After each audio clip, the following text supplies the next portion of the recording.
So we have quorum, so I think we may as well start. We do have another issue that we want to address, and we've got a pretty full schedule today. So I'd like to welcome Michelle Drake to the podium.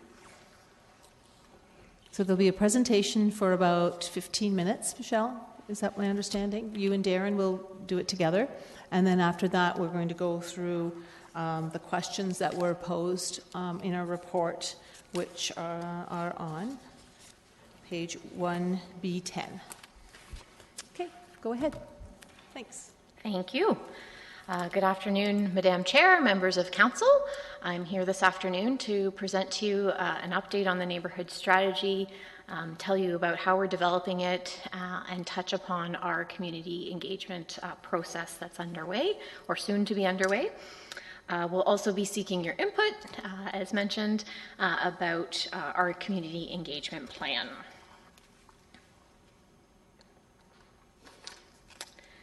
We've put together a list of the top 10 frequently asked questions about the neighbourhood strategy.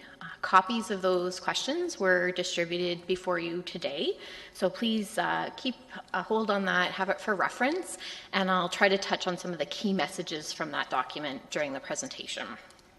So what is the neighbourhood strategy? To clarify, there is no strategy yet. We're working towards developing it. Unlike some of the other cities that have taken on and completed neighbourhood strategies, ours is different. Ours is not about lifting up struggling neighbourhoods. Ours is about capitalizing on existing and potential strengths in our neighbourhoods so that we can make them all better. And again, emphasis on all of our neighbourhoods rather than specific neighbourhoods. So really what we want you to think about are some of the great things that are already happening in neighbourhoods across the city. And our vision is that more of those things would happen with the strategy. So more community gathering spaces, more relationships between neighbors, more people hanging out on their front porches, on their street, in their local park, more people engaged in positive and proactive neighborhood and community development, and more support for our vital community partners who are already doing such great things in neighborhoods.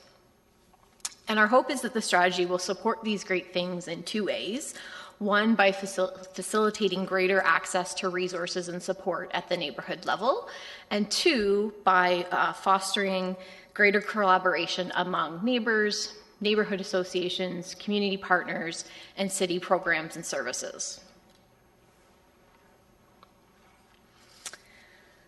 But what's the problem?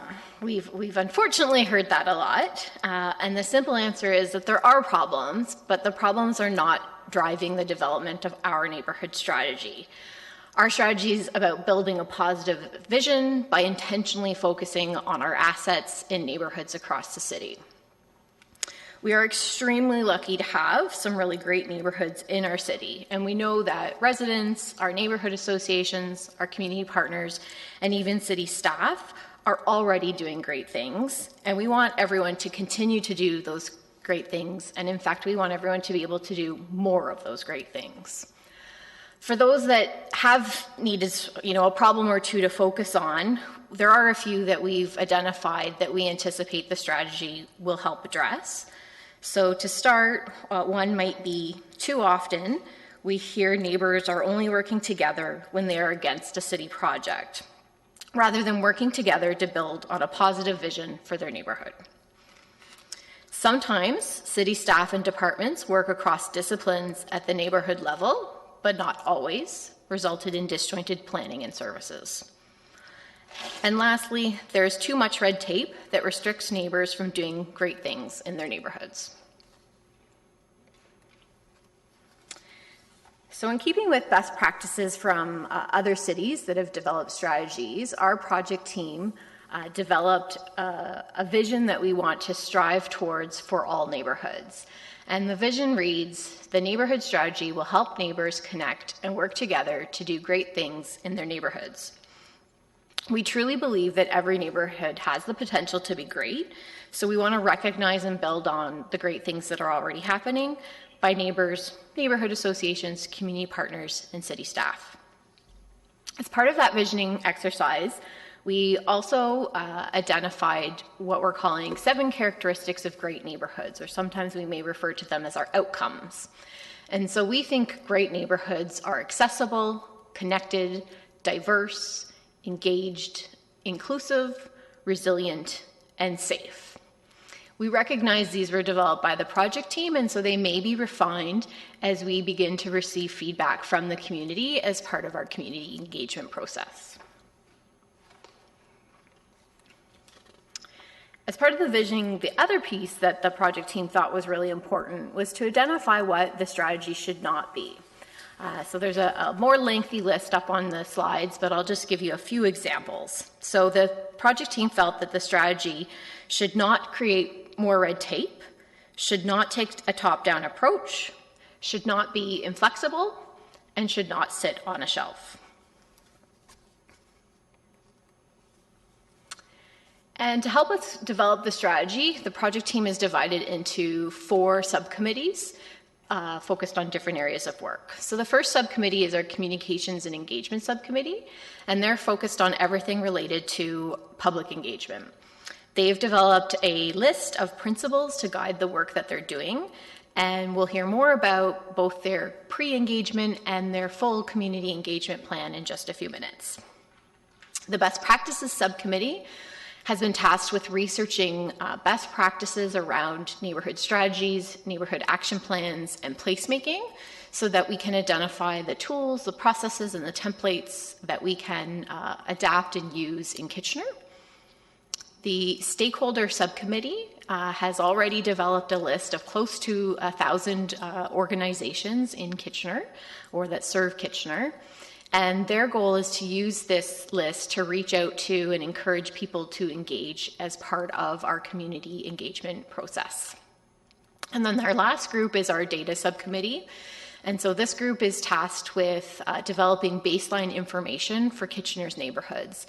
And as part of the work that this subcommittee is completing, we are currently exploring a research partnership with the University of Waterloo to complete this work. So another piece that we wanted to touch on today was what we're calling internal change management. This came out of one of the first exercises that we ran with our project team and our neighborhood strategy employee team, was an exercise where we asked them to identify any questions that they had about the neighborhood strategy. There were a number of different themes, and one of the themes that came out of that exercise was questions around change within the city. And so as a follow-up to those questions that they raised to us about change management, we took them through an exercise looking at community versus staff perception of customer service that supports neighborhoods.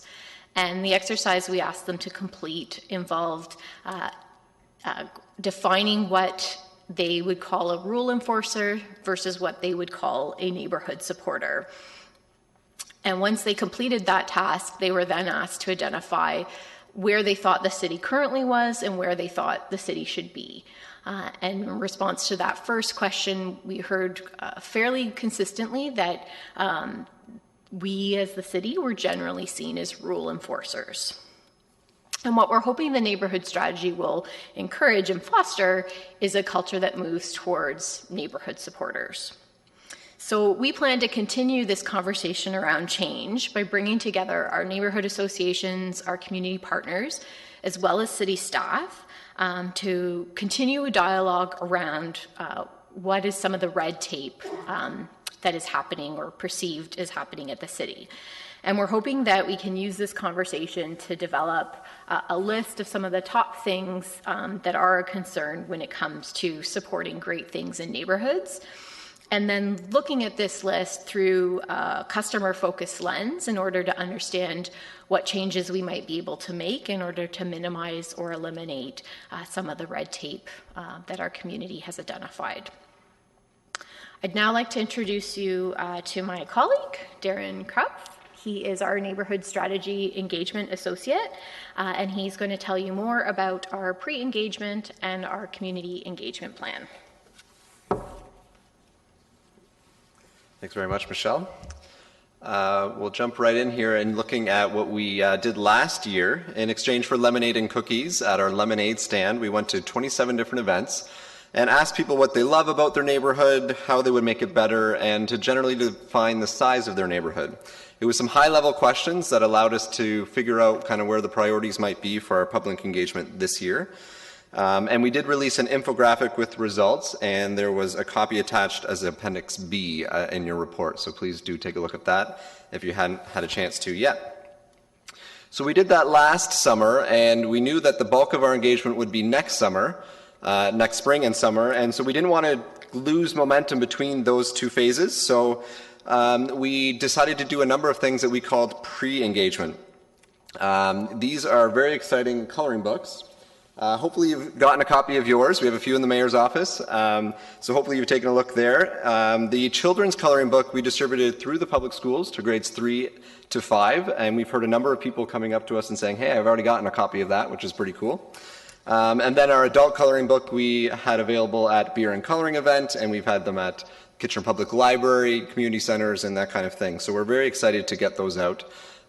There's not any actual questions that we're asking people for input on here. This is purely to raise awareness, generate some excitement, and get people thinking towards the full engagement this spring. And we do have a coloring contest in here as well, just to also generate some buzz. So we've had a few entries in that. Also, in our pre-engagement phase, we did a series called #LoveMyHoodStories on the Facebook page. It's been a really positive success. We've had a lot of hits, a lot of likes.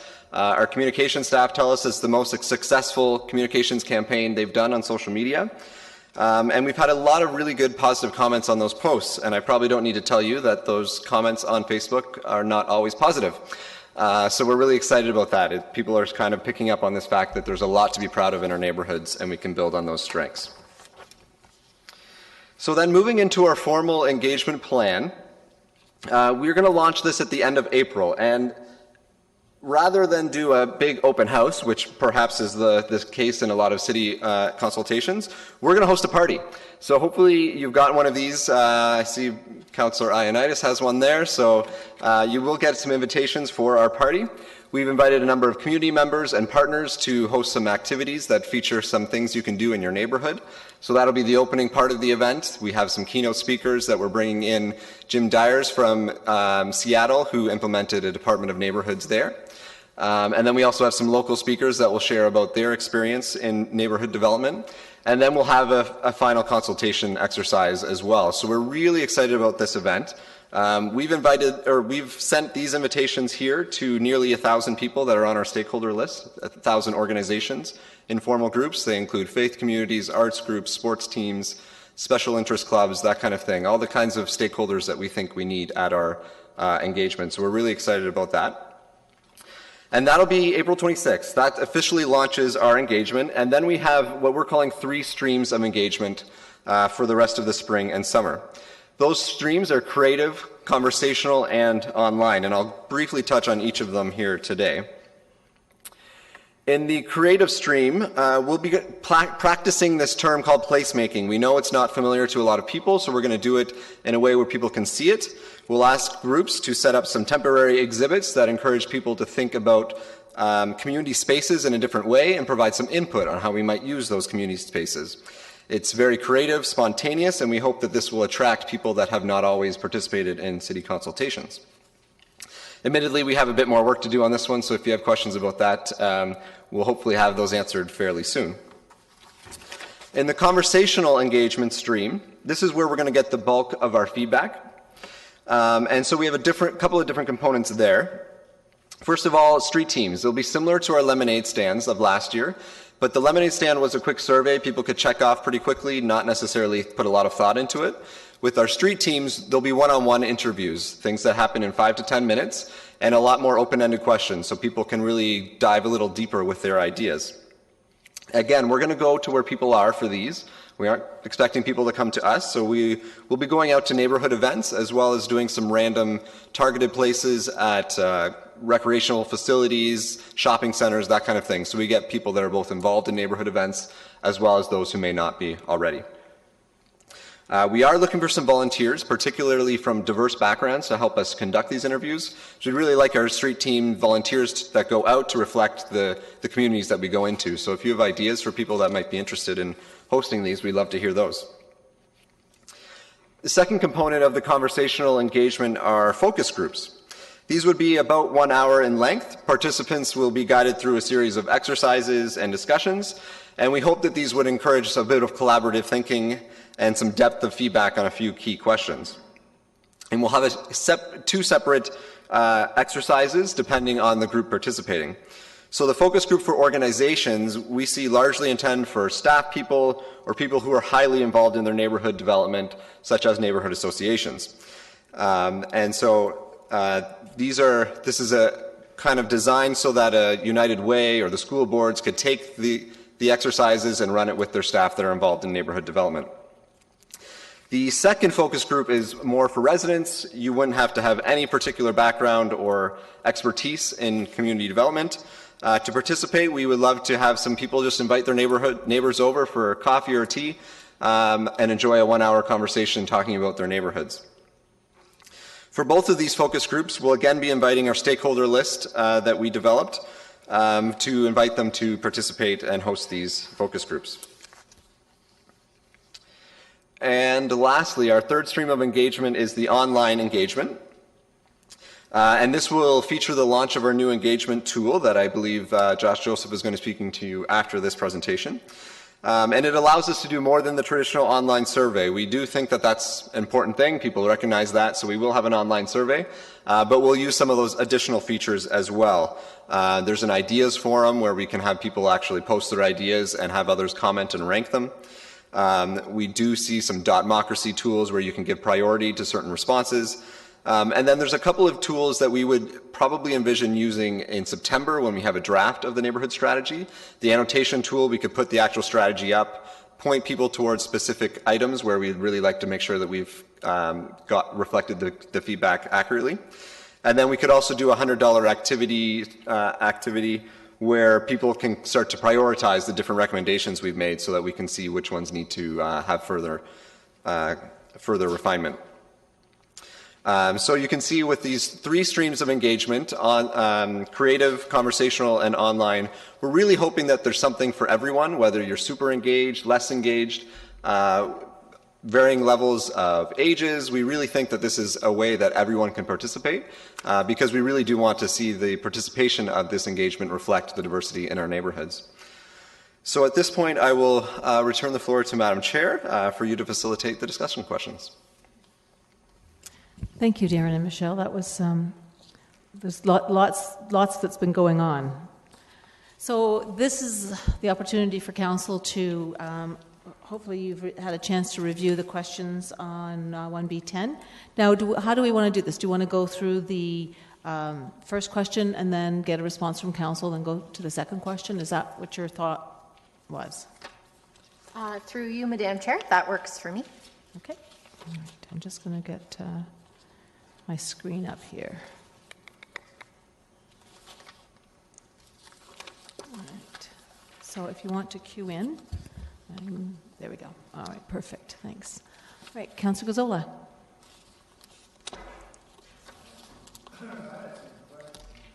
Sorry, it's not. Let me try one more time. Thank you. I'm really sort of wondering about this whole thing. You started right off by saying we don't have a strategy, and I guess our community is 150 years old. And we've never had a strategy. I'm not really sure where we're going.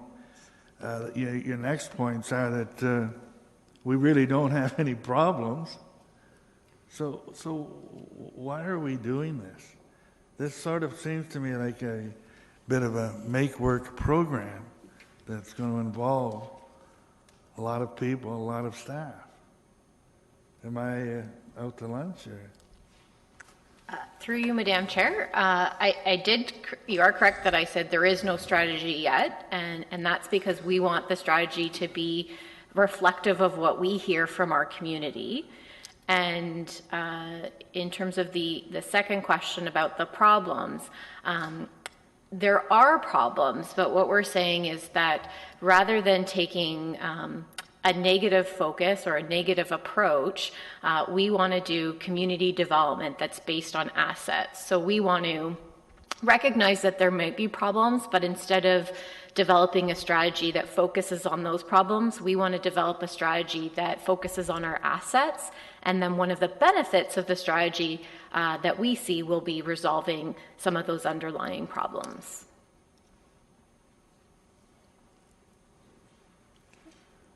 That's all. All right. Councillor Ioannidis? Okay, so we're addressing the questions now? Yep. Okay. And so the first question is we're dealing with how we reach an engaging community. Is that the one we're... Okay. The first one. Yep. Okay, just wanted to make sure. Oh, there it is right there. Is there a thought process, and I think you probably have, it's because it seems like there's been a lot of engagement already with this, but and it's been really successful, and I commend both of you for that. But has there been a thought of maybe having like a mobile team and just maybe picking days and just going around town and just going up to folks randomly and gathering information? So through you, Madam Chair, as was explained by my colleague Darren Krupf, that's sort of the idea of the street team. So the idea is that they can go out to events, they can go out to local places, and they can just have a conversation with people on the street. And so it may be an organized event, or it may just be a more informal discussion when they go out to a certain park or some other place where people would be that they could bump into and have the conversation. Okay. Like I was just thinking maybe like being at shopping malls. I don't know. I'm just throwing things out there, but okay. Thank you. Councillor Yunetsky?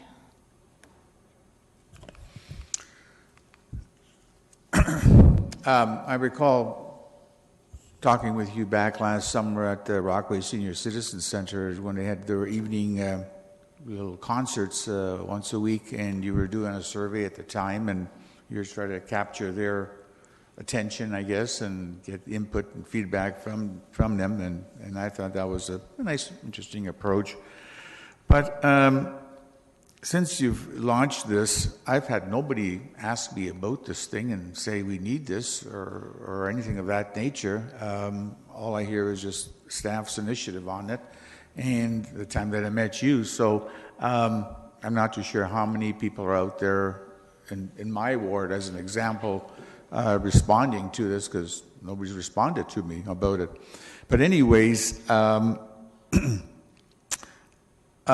spending time in a neighborhood, I see people walking their dogs and going for walks, whether they're power walking or just getting exercise or walking through the park, and sometimes they stop and they chit-chat and have conversations. And is that what you're looking at is happening, or a more organized thing? Because I'm just wondering how much, and in the report you say that the responses from your people that you've canvassed, a neighborhood could just be a few houses on the street, or it could be a much larger area.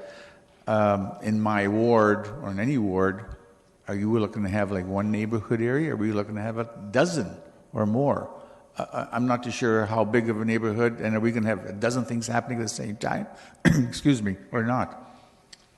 Through you, Madam Chair, the question of defining a neighborhood has been an ongoing discussion with our project team, and was initially, we received some initial insights with that Lemonade survey last year, where we heard that our own community does not have a single definition for what they would perceive to be as a neighborhood, at least in terms of size or in terms of boundaries. So in terms of our public engagement process, our intent is to use some of the boundaries that already exist, more so to ensure that we're reaching out to all areas of the city. But in terms of, we may go to several events in, say, the same ward or the same neighborhood association boundary. We haven't worked out those details, but our intent would be to try to ensure that we reach out to all areas of the city and have a balance across the city when we're going to those events. Just going to let Mr. May interjected earlier. Did you want to respond now or did you want to wait? Mr. May? Now? Okay. Through you, Madam Chair, I think I should potentially clarify something for Councillor Yanetsky. The major engagement of the neighborhood strategy has not yet been launched. And so you say you haven't heard from people in your neighborhood. It may or in your ward, it may very well be because the bulk of the engagement process will be happening over the coming months. I do want to draw your attention to the fact that while you may not have heard from members in your ward, we had over 1,300 people complete a survey last year through the lemonade stand results.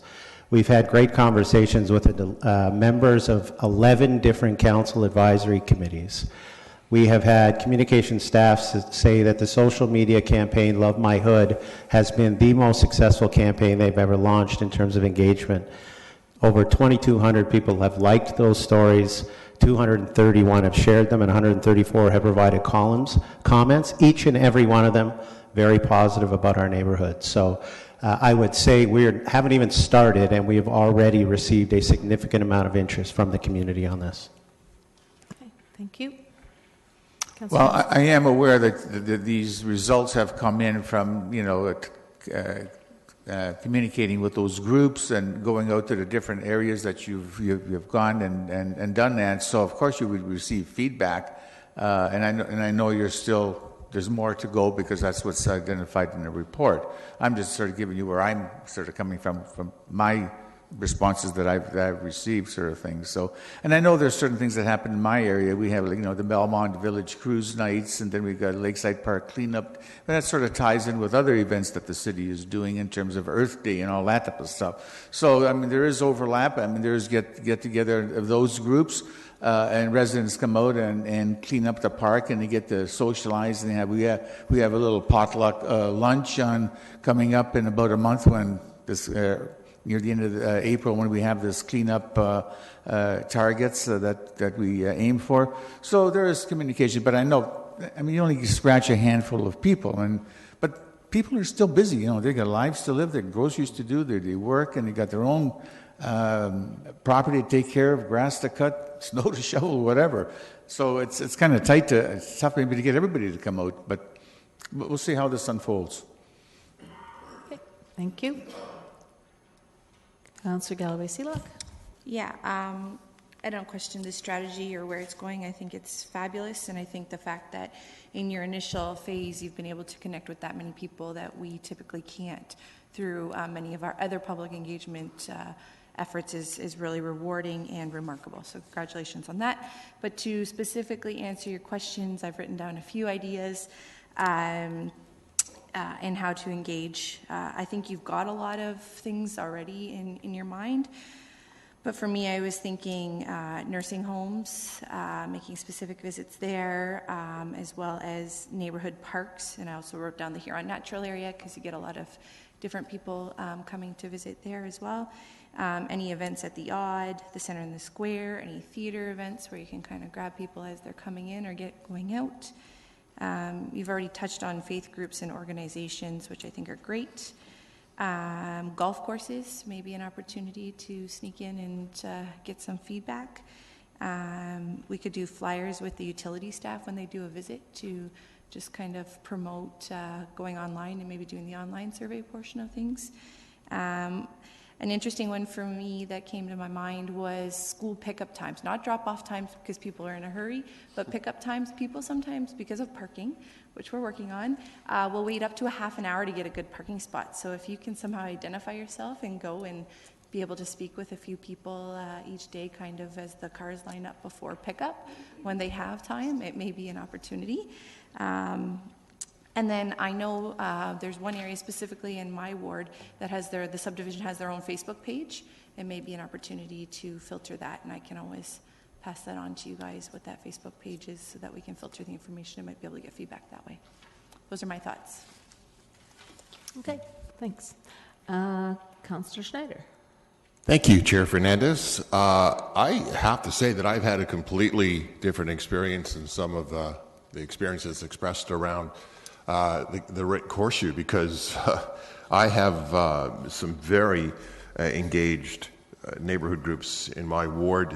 I've had great excitement about this from both the Stanley Park Community Association, Centerville Chicopee Community Association, Tremaine Park neighborhood.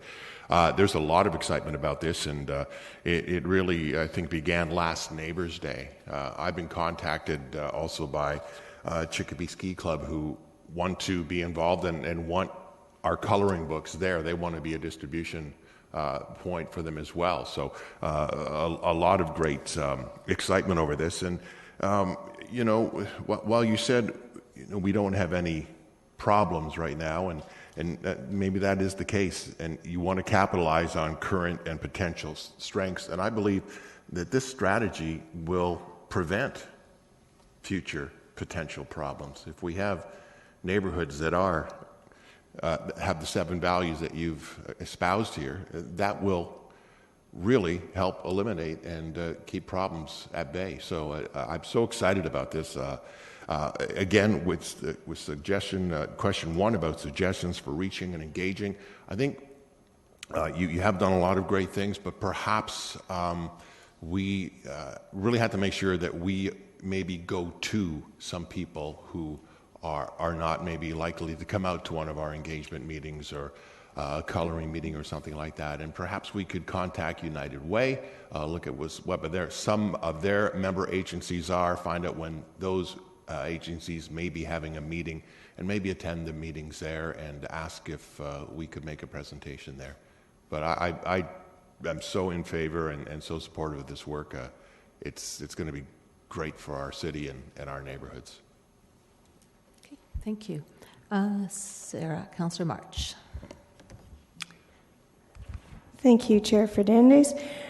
So I too want to echo some of the comments that have already been made, that this is a fantastic initiative. I am a big fan for a few reasons. One is that research has shown that in our community, people experience a lower sense of belonging than we would expect or than we would desire. And so this neighborhood strategy is going to help people to foster a sense of belonging in their neighborhoods and in their city. Also, as we grow and welcome new people to come live in our community, it's important that we have a strong base from which to start and help people feel more connected. Kitchener is a wonderful place. We all know that. But it does take a while to get to know what's going on in our community. We've heard that from others in the arts and culture sector. You know, so much is going on, but, you know, it's hard to tap into the scene, hard to understand where to go, what to do, unless you really know where to find those things out or know the right people. And so this would also help branch out and find success in other things like the arts and culture sector, I think. To answer this question, you know, I really like Councillor Galloway-Seelock's suggestions. I would add that, you know, a whole lot of neighborhood groups and associations have their own Facebook pages, so it's good to tap into all of those. You know, soccer, baseball, hockey, whatever sport parents are bringing their kids to, they're often at the sidelines just chit-chatting or waiting for somebody to come along and ask them some questions. So that would be a prime opportunity to engage people. Also at the park, you know, on a busy day would be good. I would say that if your team, the street team, goes out and engages in some great conversations, at the end of the great conversations, if their last question was, okay, this was great, now where else should we go? Who do you think, like, to ask them, you know, what suggestions do you have for reaching and engaging people who wouldn't normally be right here talking? And if we just ask them, I think that we might find some surprising but also rich answers to go on. So it's like a snowball effect rather than just go out knowing who you want to engage, you know, right now. Thank you. Okay, thank you. Councillor Davey. Thanks. I'll comment briefly as well. I'm very much in support of the strategy, and it's the amount of work that's gone into it already, I think, is impressive.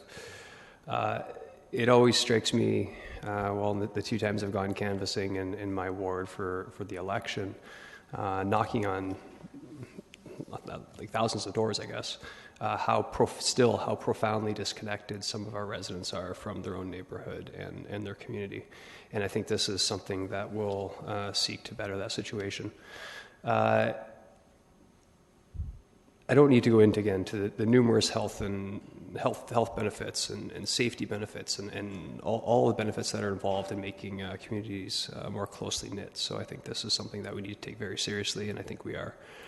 To the discussion question, I always like to go more towards, if it's at all possible, the statistically significant side of feedback.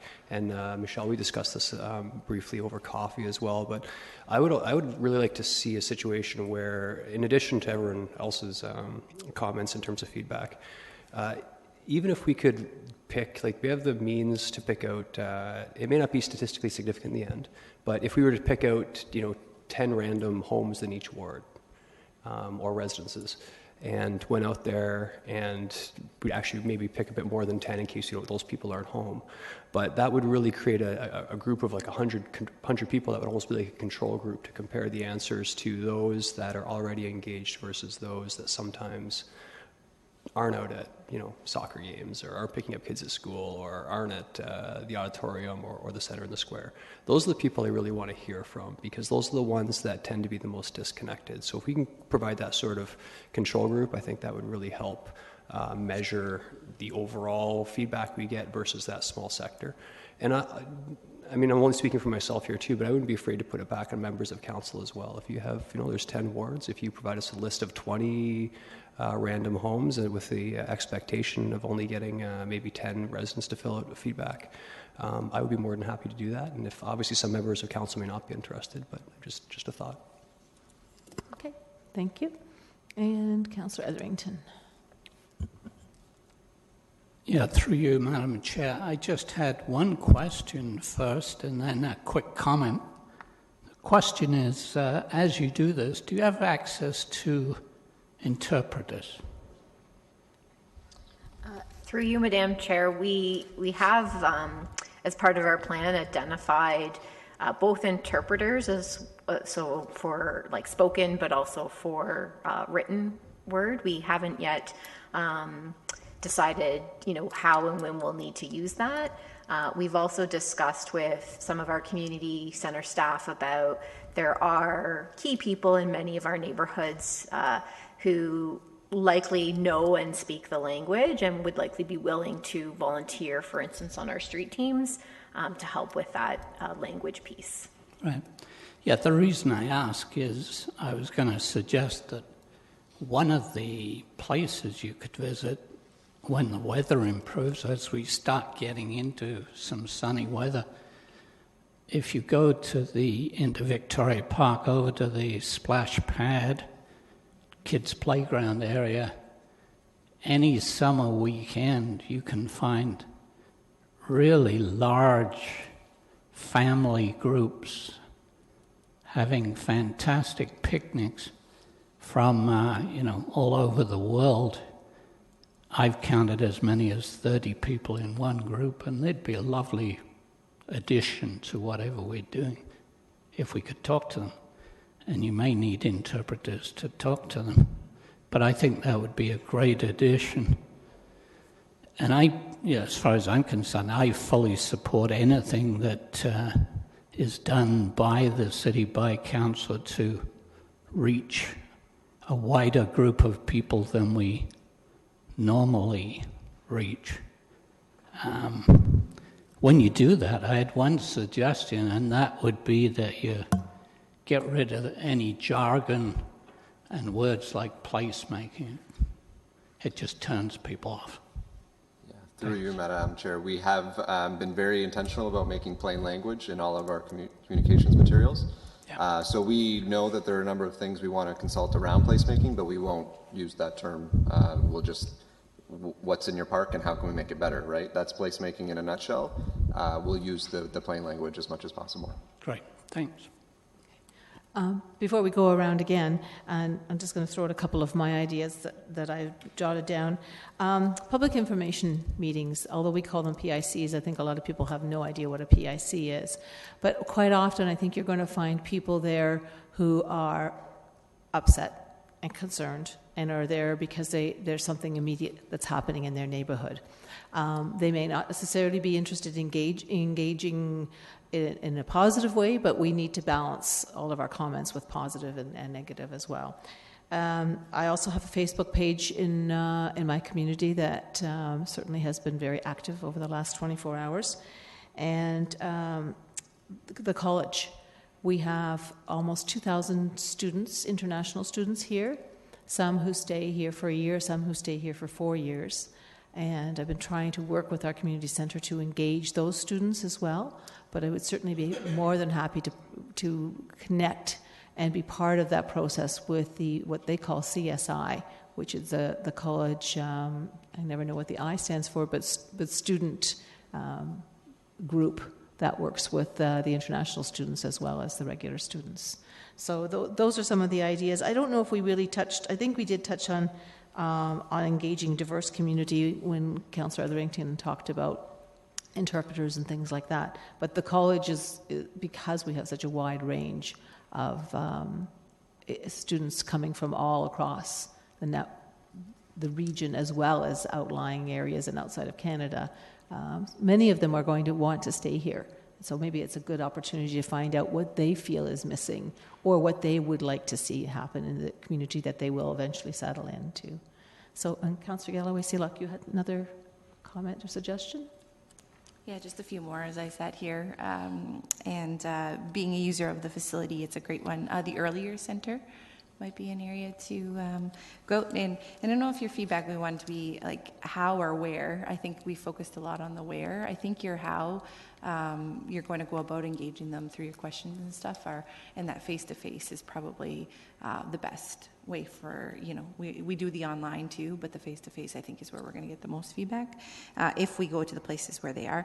And in the vein of Councillor Marsh, swim lessons. I also take my kids to swim lessons and get to sit there for half an hour. So, being able to kind of go into the gallery and ask your questions, I think would be some positive feedback where, it'll be probably a lot of families, but some of those families who don't have the time to typically engage but are at those facilities, I think it would be a good synergy there.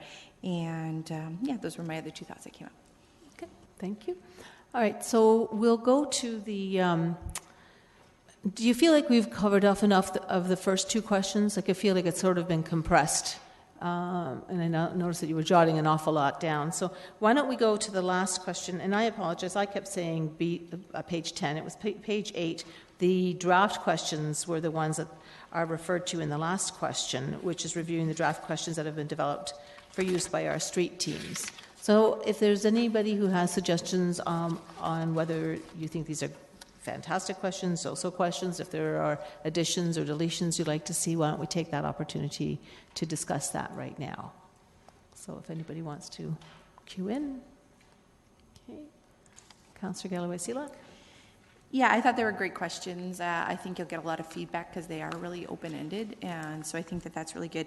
My only concern came to, I understand what your 7 values are and can appreciate that, and I understand that you also think they're outcomes. For me, I think some of those may be difficult for some to answer, especially the one that kind of drove in my mind was diverse.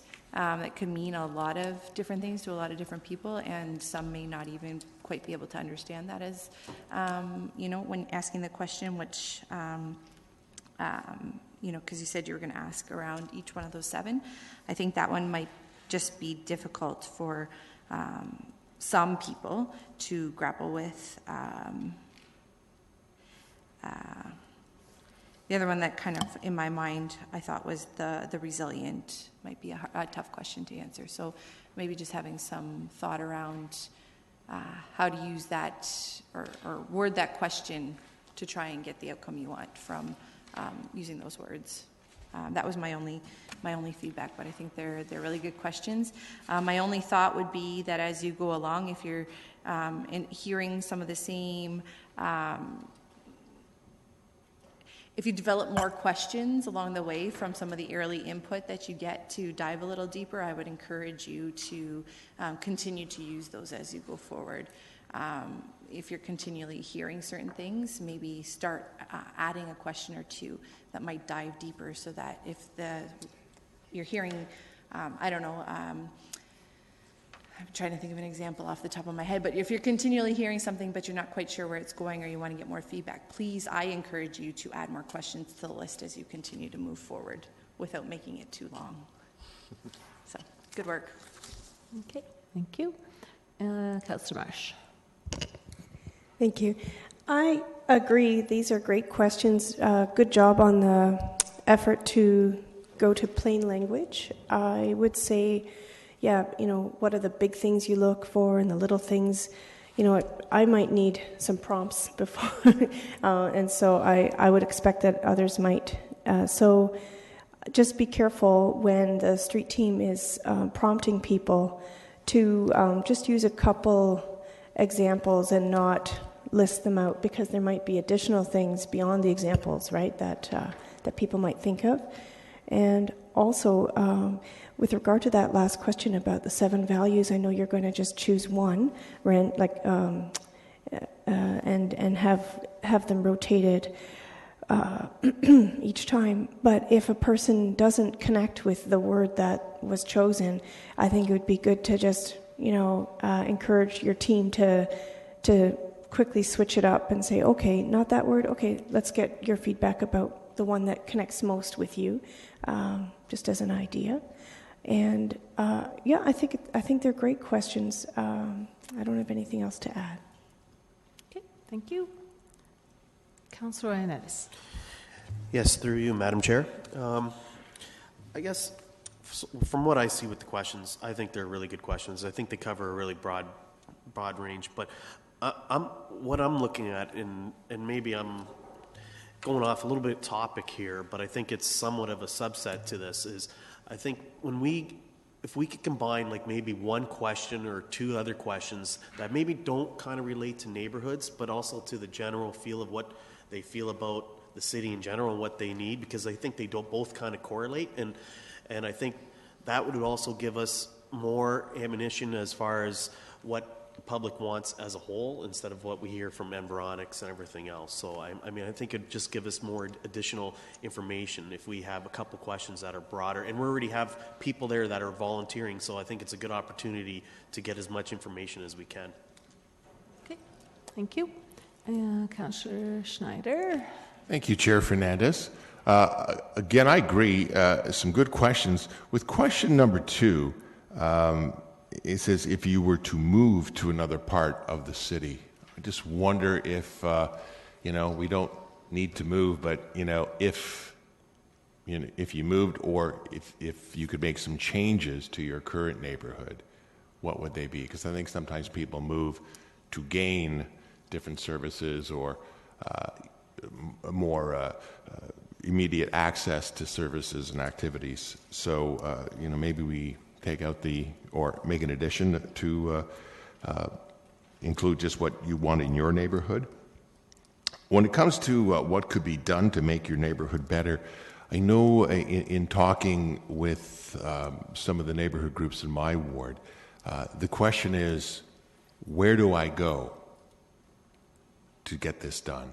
And what I can pick up is people would like kind of a one-stop place to go, where let me bring my idea here and then we take it from there, so they don't have to go from one floor to the next. I know we made some great strides with our event in a box, things like that, but maybe ask them what we can do to make it easy for them to get their ideas heard and possibly implemented.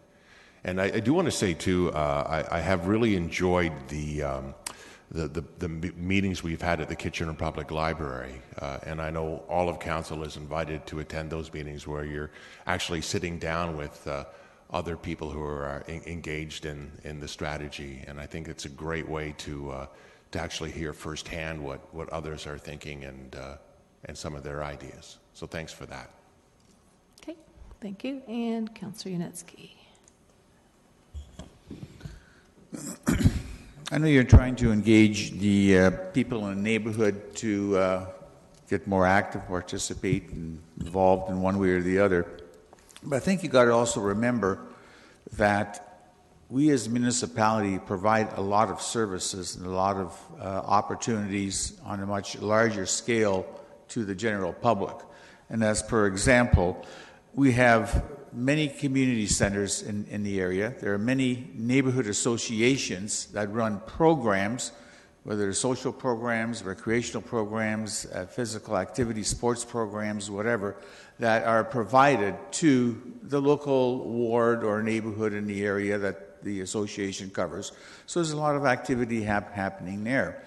There's also activities happening that the city provides on a larger scale, whether they be events that are held downtown in terms of during the summer. We have the blues festivals, we have cruise nights along King Street, and other events that do take place that are geared towards the larger public that they want to attend.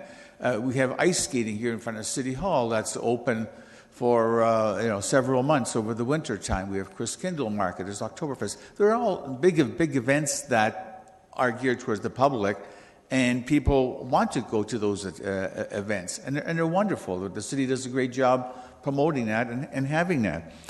If you have children, well, there's activities happening in schools, school programs and plays and events that if you have kids that are in the public school or separate school, basically the elementary or even into high schools, you go to their events and support them and do that. So throwing out your scenario, I mean, it's good where you're coming from, but you also have to look that we already provide a lot of stuff in Kitchener, and a lot of stuff is happening.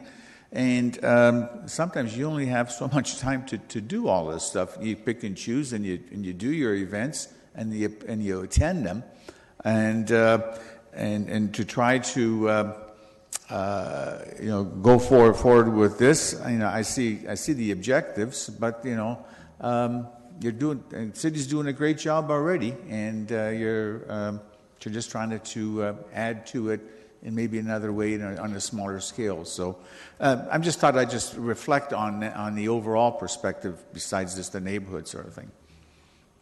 Oh, the other thing I was going to mention, if you really want to get a neighborhood really involved, have an apartment zone change happen in their neighborhood, and you get people coming out by the dozens to address that. So that's one way to engage them. Okay, I'll just click on Mr. Maywell. We just switch over here. Thank you, Madam Chair. Through you to Councillor Yanetsky. We absolutely agree, and so we are looking to coordinate on those larger things, but I want to just make sure that Council understands that this is not just about events. So it's really easy for us, and I slip into it all the time, that if we just had more street barbecues, our neighborhoods would be better. Think of it also as, how do we improve the park we have, or how do we, if we only put 2 more park benches at a playground and some more shade, will that make more people use it? And so it's not just about events, this is about the physical space and the physical realm as well. So we're definitely on the same page, but there's a lot more to this.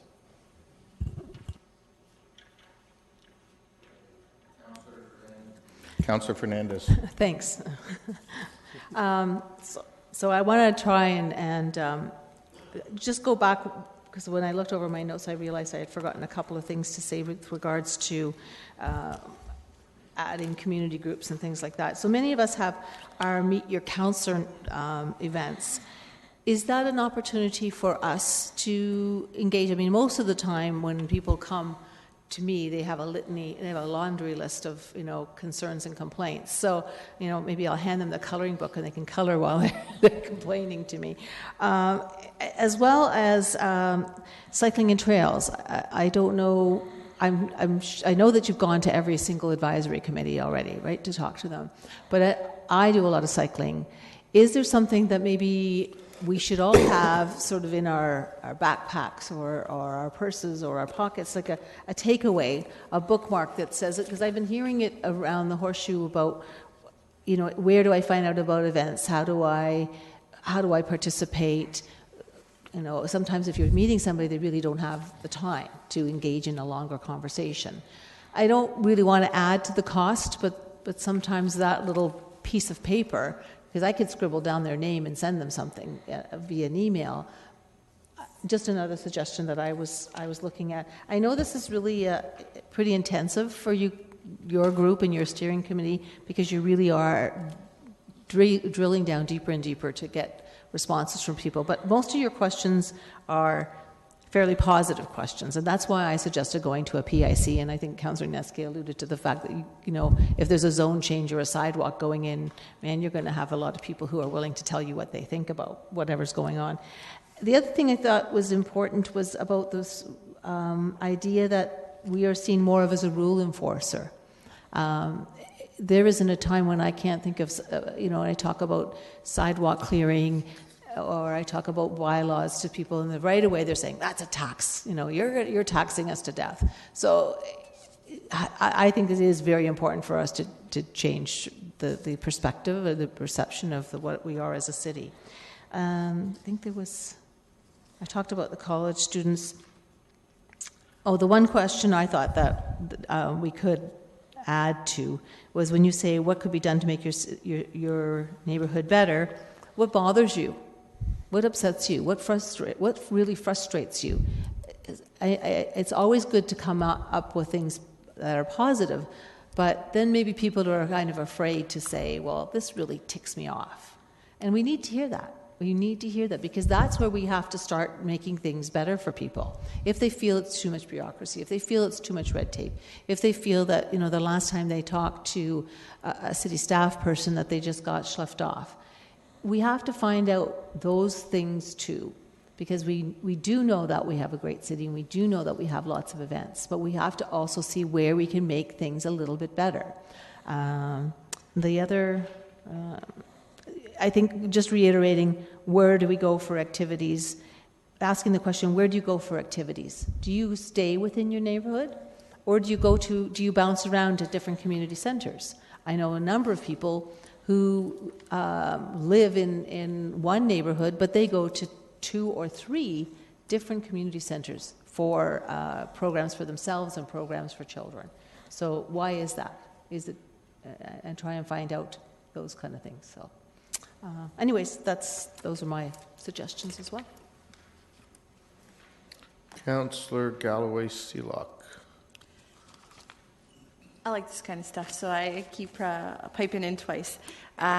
So just in hearing what others around the Horseshoe have said and in my own thoughts, I'm just wondering if there's an addition that can be made that are pretty straightforward questions. I think you try to capture them in here, but maybe it's just a little more straightforward, what's your favorite thing about your neighborhood and what's the least favorite thing about your neighborhood? Like, I'm just thinking someone in my neighborhood that I've been dealing with will equally just say the rats are the least favorite thing in my neighborhood, right? So it's whatever's going to be forefront at the mind. I see the point about trying to be very positive, so I think if you can ask it with what's your favorite and then what's your least favorite, it may be just an opportunity to get some additional feedback on things that we can do to improve neighborhoods, which you're already trying to do in a number of these questions, but I think it may just be a lot more straightforward for someone to be able to answer it straight up. So that just in addition to what you already have. Councillor Fernandez.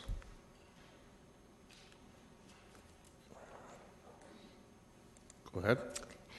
Just going back to number 4, the question about where you talk about accessibility, connected, diverse. How will you prompt your street teams to dig further if you just get a yes response? Yes, we're engaged. Oh yeah, we're resilient. Or yeah, how will you do? Like, is there other questions? I know you've got them. How to make it more accessible. But what if they just say yes? That's it. Are you going to revamp the questions if your street teams are coming back and saying, yeah, everybody's saying yes, or everybody's just giving you a one-word answer? Are you prepared to sort of realign some of these questions, rejig them? Through you, Mayor Verbanovic, Absolutely. We did test these questions with our neighborhood association representative. So about 50 people went through a mock test. We did get fairly good responses, but we also recognize that those people are quite engaged. So we did a similar pilot at the beer and coloring night with people who really are not necessarily connected to neighborhoods at all. And got some good responses there as well. But absolutely part of our training guide that we'll provide to volunteers that are assisting with street teams would be some advice around how to ask more questions or to provide examples and to prompt people to try to get a deeper answer. There may be some situations where people don't have a deeper answer, and that tells us something too. That's right. Will the... I think we as a council, and of course the staff and the steering committees, the people that you've been working with, you understand what the end goal is for this. Are we getting that message out enough, either through the questions or maybe the end comment or question could be, do you understand what our goal is going to be?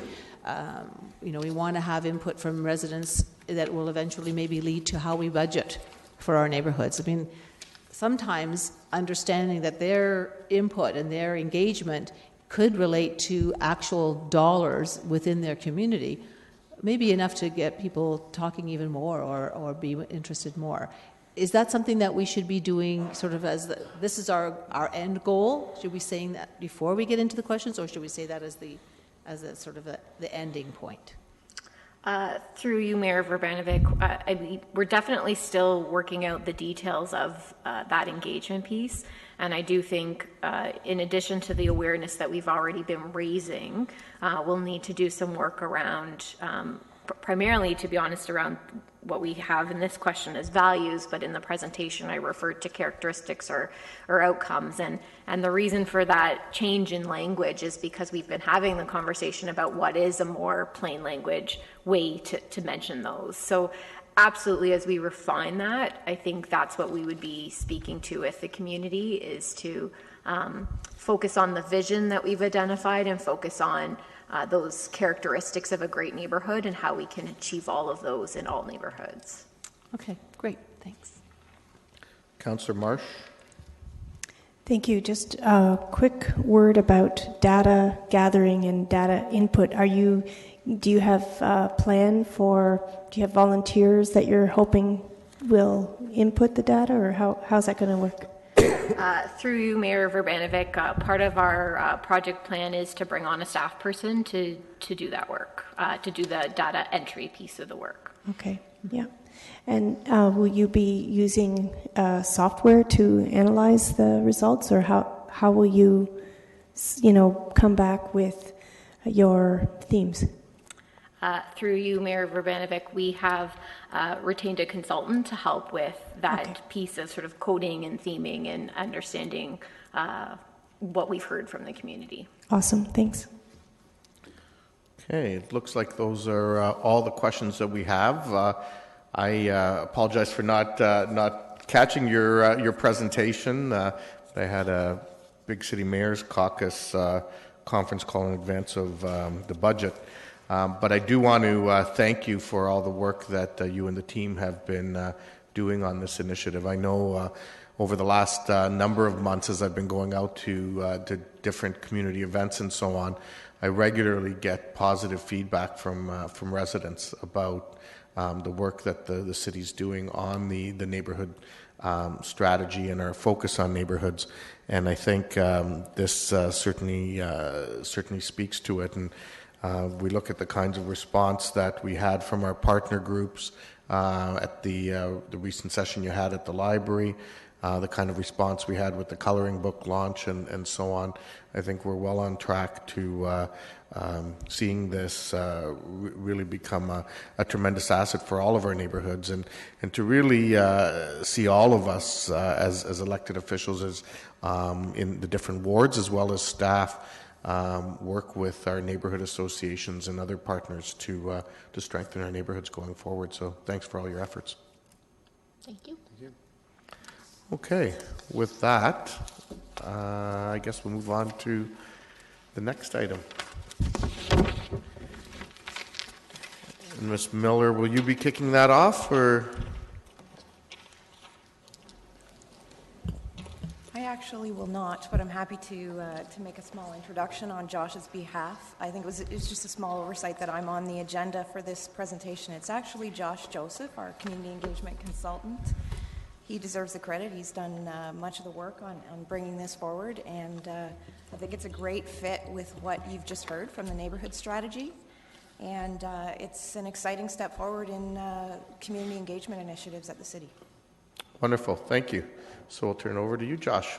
Okay, thank you, Mayor and Council, for having me here today. Glad to be here. This is sort of an extension of the February 8th staff report that we took to Council that basically gave you sort of an update on where we're at with community engagement and some upcoming initiatives I'll be working on. One of them is the comprehensive community engagement review, which I've talked to most of you about already. So that work is underway, and I'll touch briefly about that in the presentation today. And also talking about the acquiring of our new e-participation platform. And I wanted to give you a better sense of what that looks like and what some of the services are offered through that platform. So we'll kind of get started. I'm happy to answer questions throughout, or maybe it might be easier to just kind of go through the presentation and then save for questions. So however you guys would like to do that. So the platform itself, it's primarily used in North America. It's an online tool, and I think for the most part, municipalities are pretty familiar with using just traditional survey types where maybe we ask multiple choice questions or check boxes or fill in the blanks. But this tool actually provides 9 different ways that you can engage the public online. So throughout the presentation, I'll go through what those are. And some of the numbers here just kind of speaks to the experience of the vendor that we've acquired, which is Peak Democracy. They've worked with over 100 cities across North America, and close to 400,000 people have actually used the tool or become familiar with it. So lots of good experience there. The City of Waterloo is actually a current user of this platform. So if you go to Open City Hall, Waterloo, you'll get to see them actually. They were the first to use it about a year ago. And since that time, we've come on board with this platform, and also the region in Cambridge. So we're all sort of on the same page, which I think is really exciting.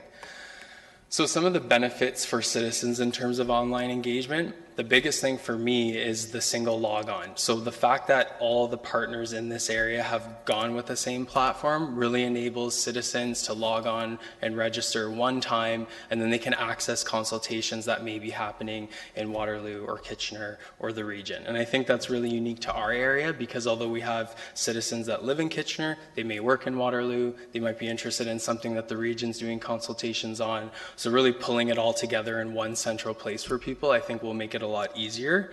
Other benefits is it's pretty easy to use, and we'll kind of go through what some of that looks like. It's mobile access, which is available, using graphics, videos, like really simple concepts to get the message across to people. Something that's really exciting about this platform is the fact that citizens can subscribe. So once they actually register with the city, we can send out messages to them. Let's say we have 1,000 subscribers in year 1. We could say, hey, you know what, these things are coming up. It might interest you based on what you've already told us about. So it's a way to kind of maintain that two-way dialogue with citizens, which I think is the whole purpose of doing online, is you want to sort of create those kind of conversations. So the look and feel of the platform, we've called it Engage Kitchener, and our internal graphic designer actually put this together, Shelley Alley, so I thank her for doing that. And everyone loved the design, so we're all sort of going with the same look and feel. So the region, Cambridge, Waterloo. Again, I think that consistency is really important, especially when we're trying to introduce something new in the community. I just kept trying to imagine if we all went with a different approach and a different platform. I think we're a lot better off with where we're at in terms of this consistency. So that's definitely a good thing. A little bit about how users interact with the platform. There's 2 options. So you can either register with to give feedback. So you would give us, the city name, email address, where you live, that kind of more demographic kind of information.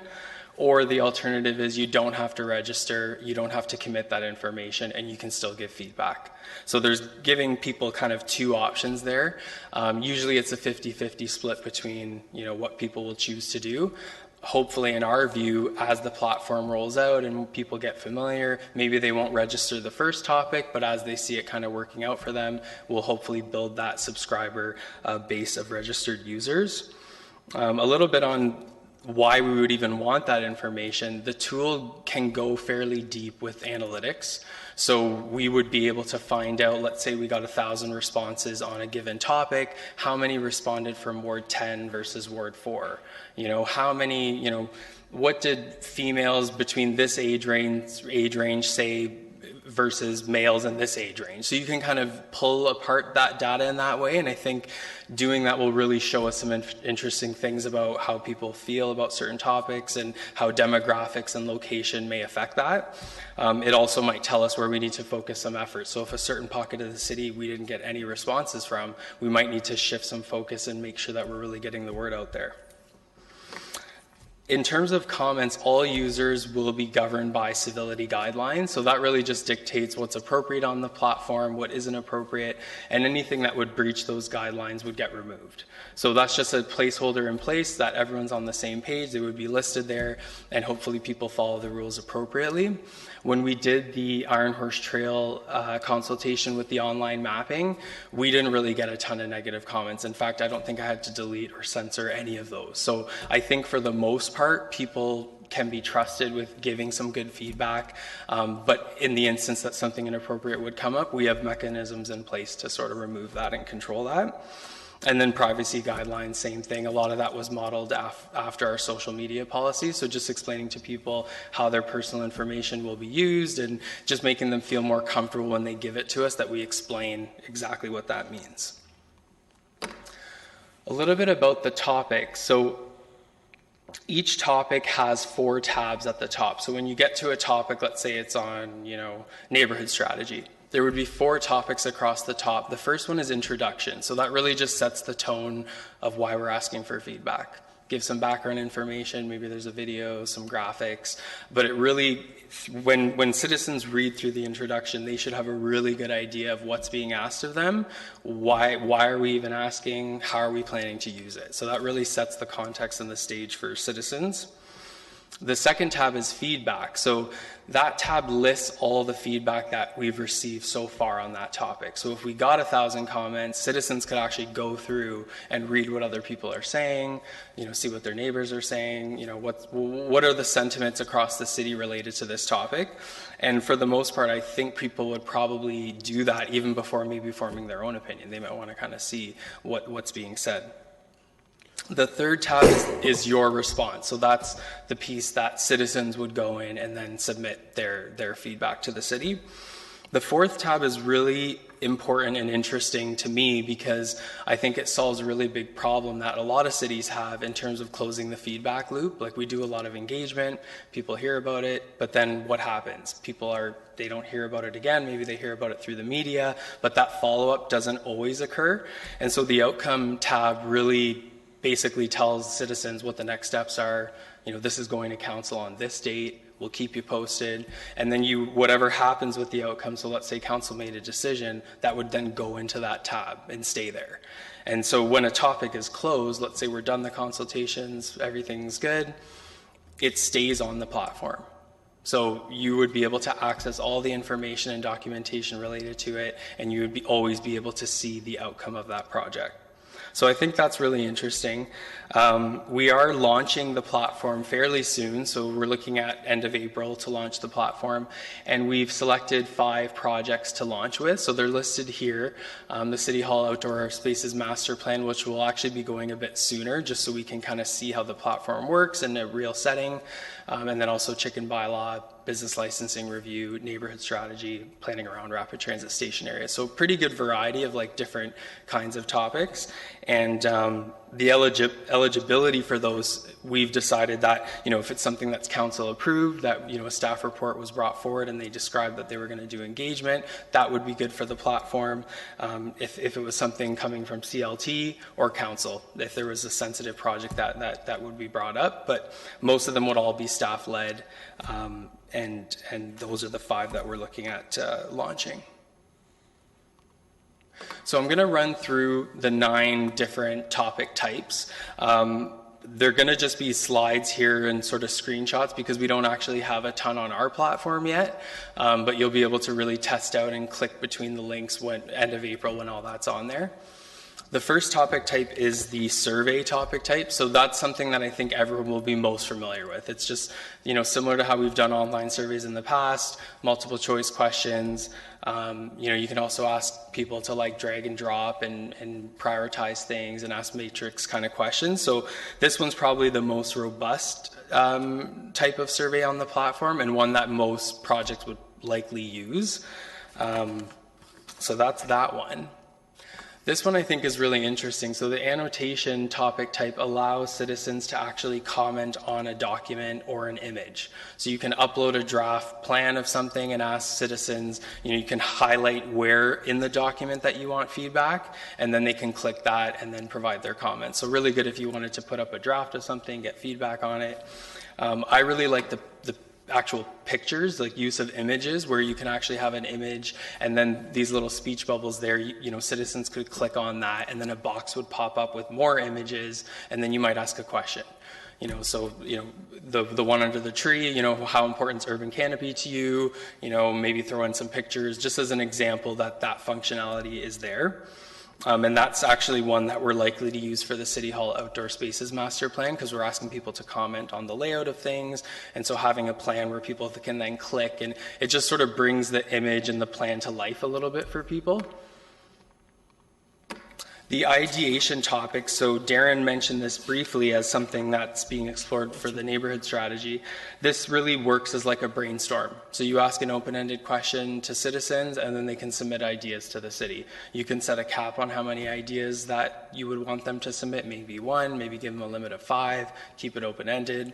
And there's also a mapping function as well where people could like, you know, maybe upload something on a map or basically show you geographically what they mean. So this is really useful if you just want to get that conversation going. And the nice thing about this one is that you can see what other people are saying. You can like their ideas, support their ideas. So let's say out of a list of, you know, 100 ideas, what did citizens themselves vote as like the top 5? You'd be able to see that kind of stuff in this tool. The formal feedback is pretty straightforward. It's probably a really simple, one of the simpler forms of topics. You would basically have a statement or one question, and then you give citizens one opportunity to provide a response. So whereas the other one, they could brainstorm a ton of ideas, this one is, here's the issue, we're asking a specific question of you, and you have, you know, one opportunity to do so.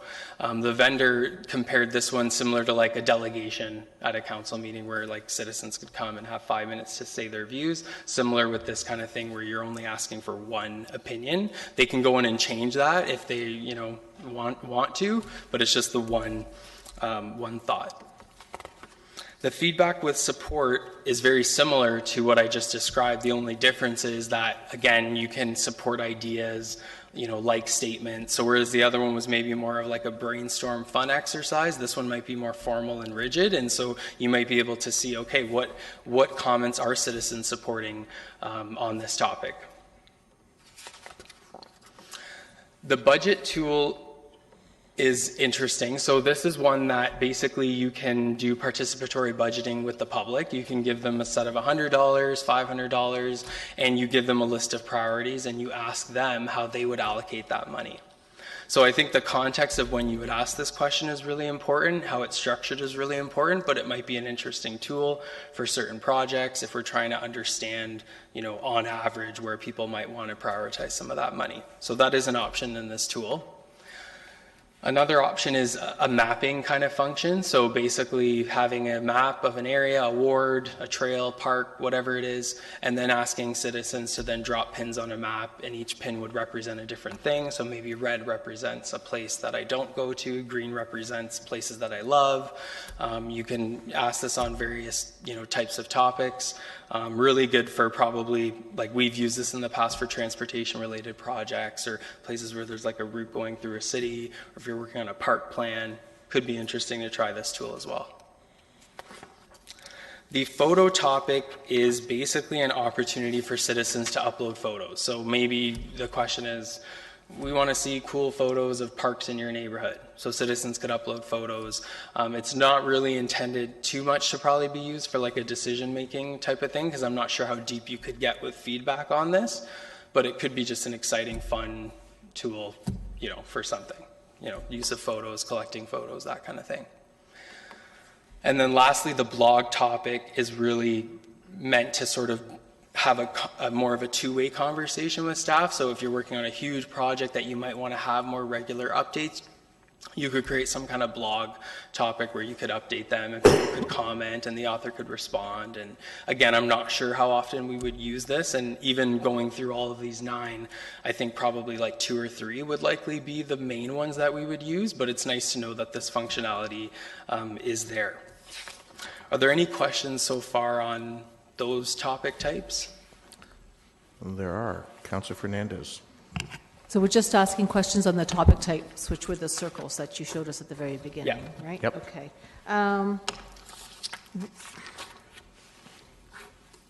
With this, I guess maybe I may not be relating this to what you're talking about right now, but will this be a direct link from the website? Yeah, so it'll actually be through you, Mayor Verbanovic. It'll actually be embedded on our website. So they don't have to go to a separate site and open up a new window. It's just embedded right into the existing website. Okay, I'll leave the rest of my questions until you're done your presentation. Okay. Go ahead then, Josh. That's all. Okay, thanks. So another part of the tool, which is sort of separate, and we'll get to this sort of at the end of the presentation, but it's just a separate tool that comes with the package, and it's basically an opportunity to ask people real time in a facilitated discussion their responses to a given set of questions.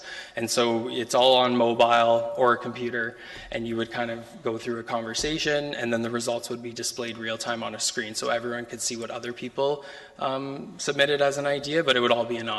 So I'm hoping we can actually try this in a little bit, but we'll get to that near the end.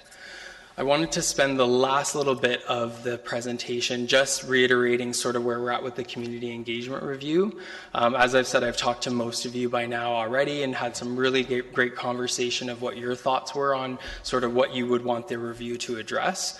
But basically, and this was further explained in the staff report, we're looking to do a lot of engagement, obviously, on this because it's community engagement. So we're looking at internal and external consultations. The internal is talking with mayor and council, which I'm in progress of doing, and then also city staff. So talking with city staff groups about their experiences with community engagement, what's working, what's not, what are some ideas that they have to maybe improve the process. And then also external engagement is really important as well. So figuring out, what advisory committees are feeling about how we're engaging with them, and also citizens as well.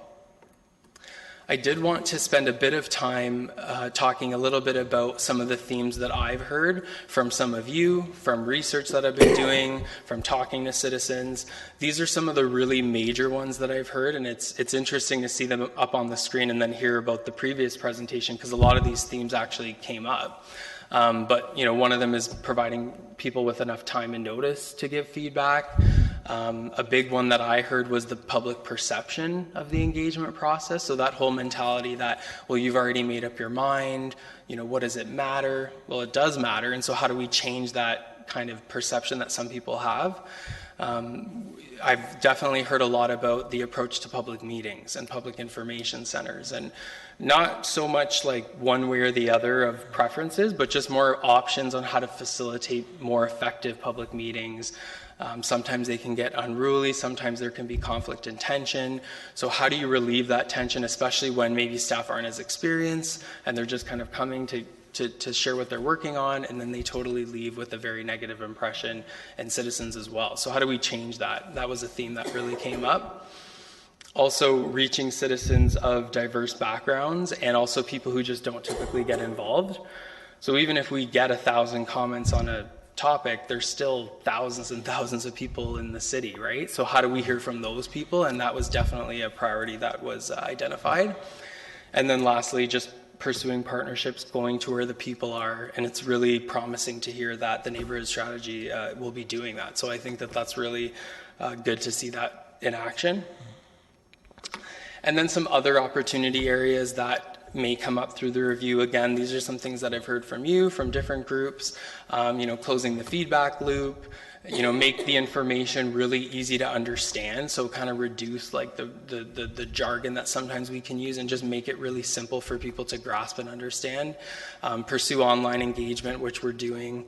A big one that I have heard is about collecting statistically significant data or demographically representative data. So don't always focus on one area of the city, but make sure we're ensuring broad representation that way. A big one for me in this role will be monitoring and evaluating how we're doing over time. So even if we come up with this new tool or new ideas, are they actually working? And I think it's really important that we start to track that information and then improve constantly as we collect new information. And again, giving staff tools, resources that they may need, guides, tips, training, that kind of thing. So I have some questions for you, and I was wondering if maybe, we could try the tool and just see how that kind of works. Sure, but maybe just before you do that, I see a couple members of council with some questions, so would it be okay to get those answered first, and then we can go from there? Councillor Galloway-Seelock. Yeah, I just have one question with regards to the community engagement strategy. And I think Councillor Marsh touched on it when we were talking about the last presentation. Because there's going to be so much significant effort put into the neighborhood strategy and engaging the community, is there an opportunity to get a question as they go around on how individuals like to be engaged, so that then that can also inform the strategy you're doing from a broader perspective? It looks like you guys have already given thought to that as you're smiling. So, so I'll let you answer the question. Sure. Through you, Mayor Verbanovic. Yeah, we have thought of that, and I've met with Michael and the team, and I, that's part of my role too. Is like if there's tons of engagement activities going on, just trying to combine and condense where it makes sense. And I think we all agreed that engagement, neighborhood strategy, one of the principles is engagement. It made a lot of sense. So we got 2 questions on the online piece. Okay, on how people like to be engaged, exactly. So that they can continue to hopefully be engaged in the future.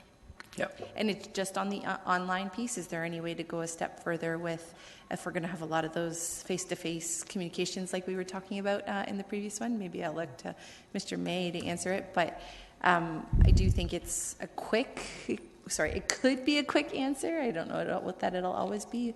Understanding you want to keep the amount of questions short with that. So, Mr. May? Through you, Mr. Chair, yes, you're absolutely right. You stole my answer. We are a bit concerned that the street teams for the neighborhood strategy could be a bit long if we're catching people at the barber shop or the swimming lessons. But we can certainly look at potentially adding that, because you're right, it wouldn't take a long time to answer the question. yeah, maybe it can just be added as an optional one if it's going quicker. If they're looking anxious and they look like they want to be done, omit that one. But if not, it would be good to add it, just because I do believe in the strategy that the neighborhood strategy is going forward with, and I think it really could feedback the work that you're doing as well. So, thank you. Councillor Fernandez. Thanks. Thanks, Josh. I may be delving too deep into some of the weeds and the details of this, but things like you said that if there were comments that were beyond or inappropriate, who's going to decide that we remove those comments? How is some of this community engagement going to change our process around public information sessions? Often residents find out about a project when it's already been tendered and we're halfway through a design process, and then somebody finds out and they get upset and they get concerned and they're like, well, why wasn't I in on the ground floor, right? It also is assuming, and I realize that we live in an age of technology and we all think everybody has a mobile or is on a computer, but I can list 5 people right now that are not. How is this going to help us capture those people? And I'm not even giving you a chance to answer any of these questions, but I just sort of want to make sure I throw them all out. Maybe you can answer them now, maybe you can answer them later. And how is this going to go? Some of what you're saying goes right along with what we just heard about us being a rule enforcer. Is this going to be also a way that we can try and change that perception? So I'll leave those with you. I hope that this is not going to add another layer of bureaucracy in terms of closing the loop, right? That, I think, is such an important piece. When we do engage with people, we can't just engage and then just drop. And nobody ever finds out whatever happened. And that's when we get the negative comments. So, do you want to answer any of those now, or do you want to move on? Sure. Through you, Mayor Verbanovic. So on the first one around the public meetings and how like online, when I went through those themes on the last two slides, you'll notice that the only mention of online was only actually one of those. And so I think that it's really important for us to emphasize that although we're going with this new online tool, we're hoping to get a lot of great feedback through it, it's never going to replace traditional methods of engagement. And so that's why a big priority is to figure out how do we improve the approach that we take to public meetings, because this isn't going to replace that. And even in previous experiences that I've had working on projects, the quality of the conversations you get in person is you can't compare that, right? A face-to-face kind of conversation. It doesn't negate the value of online, but you still need the in-person stuff. So that's definitely a priority for me in this role. I'm trying to think what you... Oh, sorry, you mentioned about the guidelines and removing comments and that sort of thing. So a lot of the civility guidelines are actually modeled off of like our social media guidelines. So I think for the most part, people will be familiar with how that works. And I think, we know that a lot of people provide comments on social media, and we've followed similar guidelines. So, I don't foresee a ton of red tape or that enforcer kind of mentality. I think it's more of, if you respect the process that we've created, we've laid out the rules and the guidelines. As long as you respect that, we're not going to censor or change comments, right? And I think that the guidelines are very clear, right? They're modeled after Ontario Human Rights Code, our current guidelines. So I think they're fair. The other one was the how will it change our process? Will we see that this engagement will change some of our processes and how we move forward with engaging residents? Do you mean like the online piece, or just like in general? In general, because we're going to get a lot more feedback hopefully, right? And will some of the end result or some of the goals be, okay, we've seen what we're not doing a good job. Let's just use PICs, because that's one example that I hear most often from people. Will we say, okay, across the city, we need to change how we do public information sessions, because we've heard it from our engagement piece here. We've heard it through the neighborhood strategy. We've heard it here. Yeah, exactly. And I think that I'm not prepared to answer that now because I'm going through the review and having these conversations. But once the final review comes to council, those kind of recommendations would really be in there, and they would be informed by the discussions that I've had with you all. They would be informed by the conversations I've had with staff, with citizens, but also best practice research too, because the promising thing is that although these are issues and challenges that cities have, cities are finding solutions to them, and they're making it work. So we can be that city as well, and I'm very confident that we can. It's just we've got to have those conversations and figure out where we're at, and I think that when we're at the end of the review process, we'll definitely have a clearer picture of like where we need to go. Okay, thank you. Okay, so let's move on to your demo then. Okay, so if you all wouldn't mind visiting the link on the screen there. I also sent you an email, so if it's easier just to click through that.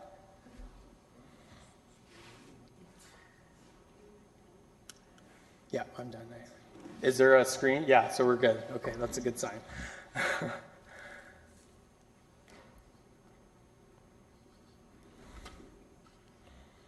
Okay, so you should see a screen with like, a round circle and colors, and it's kind of circling. Is everyone on there? Not yet. Okay. We'll just wait a couple minutes.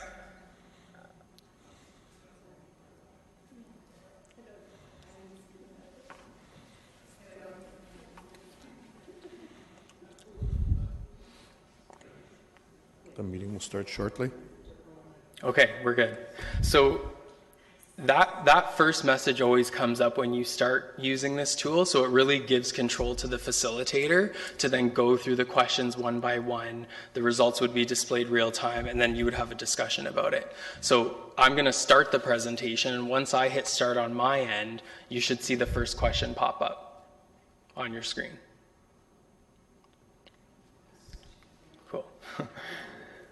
So this question is just showing you the priority function. So you can actually rank these statements in order of importance. And so these five these five themes are actually from the previous slide. These are the major ones that I've heard from you all.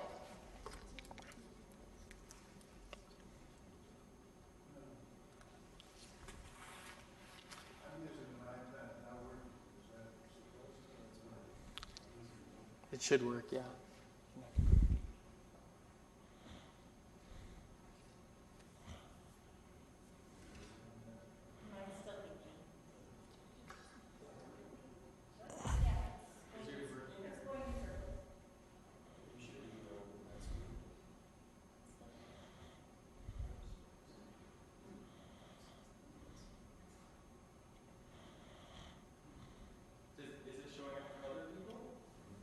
Yeah, I just picked my priorities.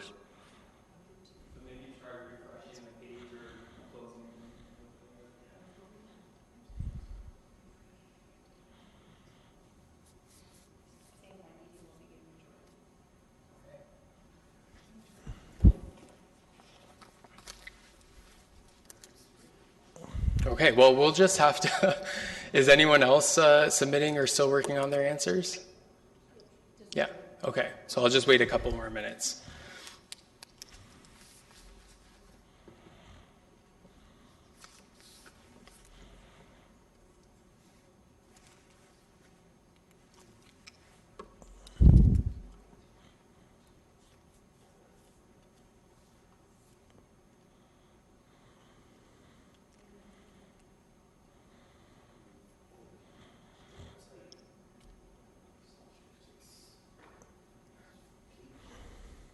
peakdemocracy.ca/m/154.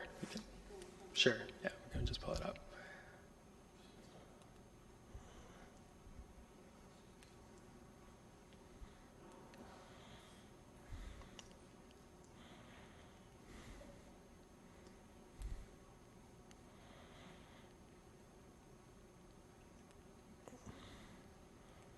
So my apologies if it's not working. I'm not sure why. I'm not an expert quite yet on the tool, but at least we got a few. Oh, okay, it's working. So that's good.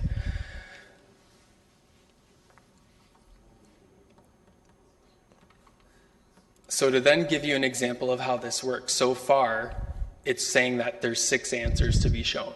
So everyone submitted, my apologies again that it's not working for everyone, but then you would basically click the show the 6 answers. And this is what, on average, amongst all of you, what the top 5 would be. So again, try and imagine this in your own context. The question might be different. You might ask something totally different, but you would be able to see on average what a group of people are saying. I think for me, the tool probably works a lot better when there's lots of people. Then you can definitely get like a bigger cross section, but it still works in smaller groups as well. So that's one example. And then basically I would move to question 2. So you wouldn't actually see question 2 until I move us there. So are we okay to do that?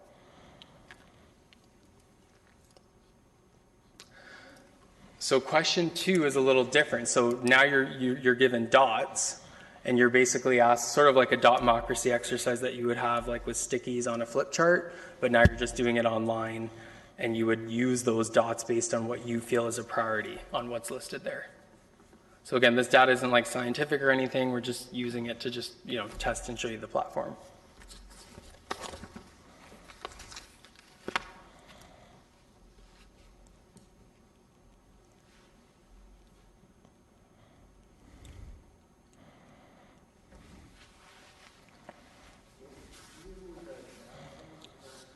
Oh, sorry.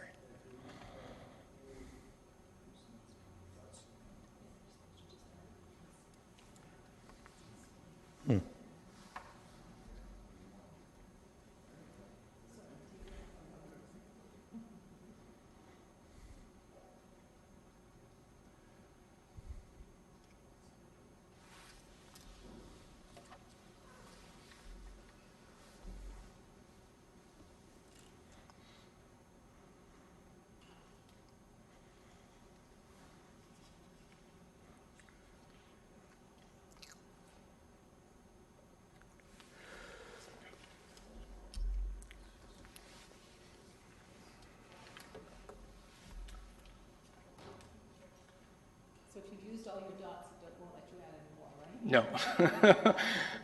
So you could give people like 10 dots, you could give them 20 dots. I just gave you 10 to try it out.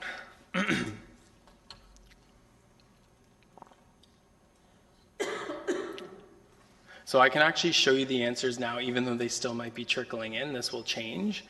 But interesting. So the biggest one here is closing the feedback loop. So you'd be able to see, right, and then have a discussion around, well, why is that? Why is that so important to you? You can dive a little bit deeper when you're in a group and you can kind of see what everyone's feeling in like sort of that split second. And then just the last question, just to give some variety. So you can also ask open-ended questions and just have like, you know, a simple question, type in a quick response kind of thing. And then basically the responses would appear.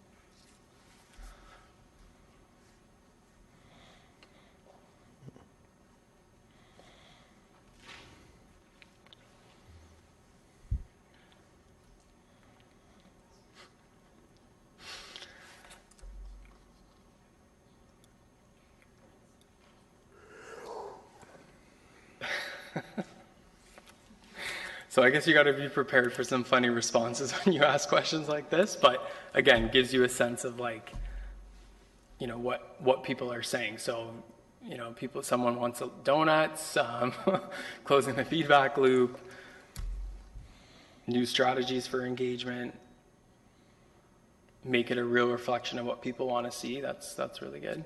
Go to where people spend their time. So again, like you probably wouldn't use this kind of question if it was really difficult to understand, but just quick sentiments that you might want to get from a group. So this is a tool that's available, super easy to set up.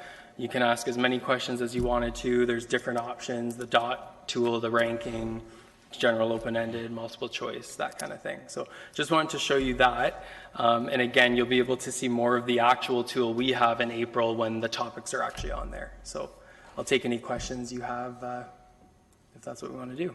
Thanks. Okay. Any questions? Councillor Fernandez.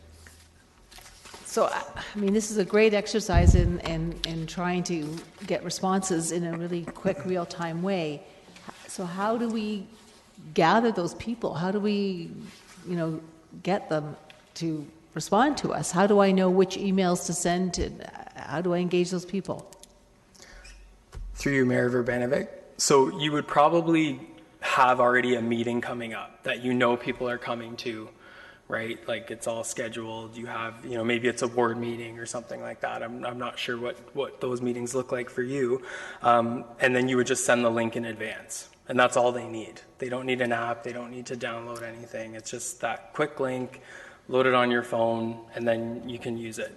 I know there's been some interest in like telephone town halls and that kind of thing. So similarly, you could use this tool when you're on the phone with constituents and say, okay, we're going to move to question 2 now. And then you could have question 2 pop up and they could literally be talking with you and having a conversation from their home using just their computer and their phone. So for example, if I have a Meet Your Councillor night and I have a topic that we're going to be, very rarely do I have a topic, but if I decide to have a topic, then would I just put it out there generally on my Facebook site or my website, say tonight I'm having a Meet Your Councillor night, I'm going to have a list of questions for you to respond to. Is that essentially what? Yeah, they just basically need the link and the time. Because if they get the link and the meeting's over, there's nothing on the link. Like right. After this meeting, when I close the survey down and you go back to it, you won't see anything. You'll just see a circle. Okay. So again, it's like you really have to give them the time, the place, you know, give them all the details, and then you just hit start. And could we use it? I mean, you asked an open-ended question, so could we have an open-ended question out there as well? So that if I didn't have a specific topic that I wanted to talk to about that night, I have the Meet Your Councillor night. But I just want to pick a few things, I can engage people that way. And will people, how would somebody, for example, say, Ed Smith beside me says, I can't get to Yvonne's Meet Your Counselor night, but I know that Joe Blues and Mary Brown wants to attend as well.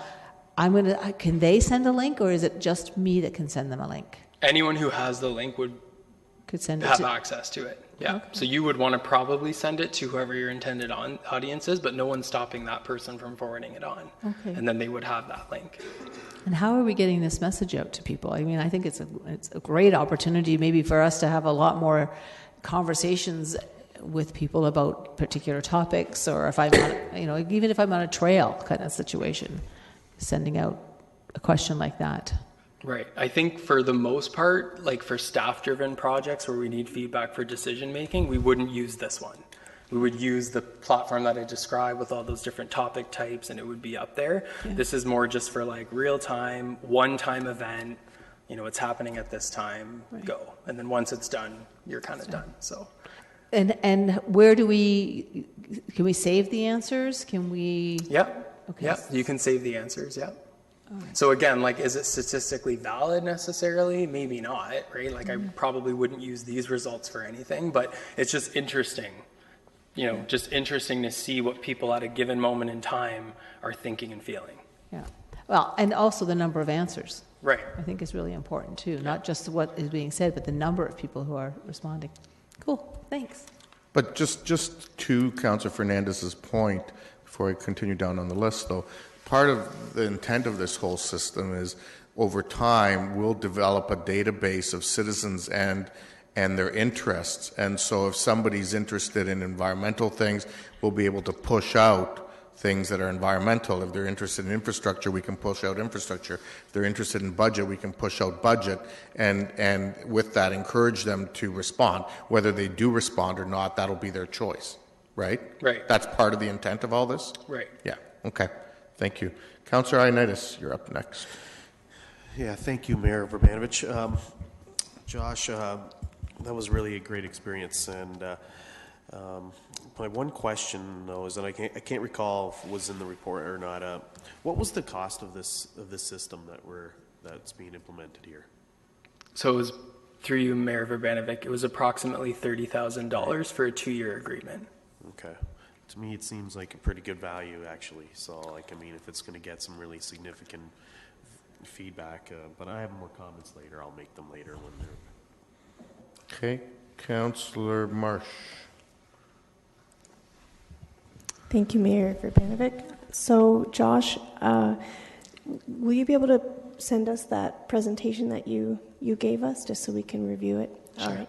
And then also, regarding the ability for people to click, yes, I want to hear more about infrastructure or whichever topic it is, and then we can send them information when we have it.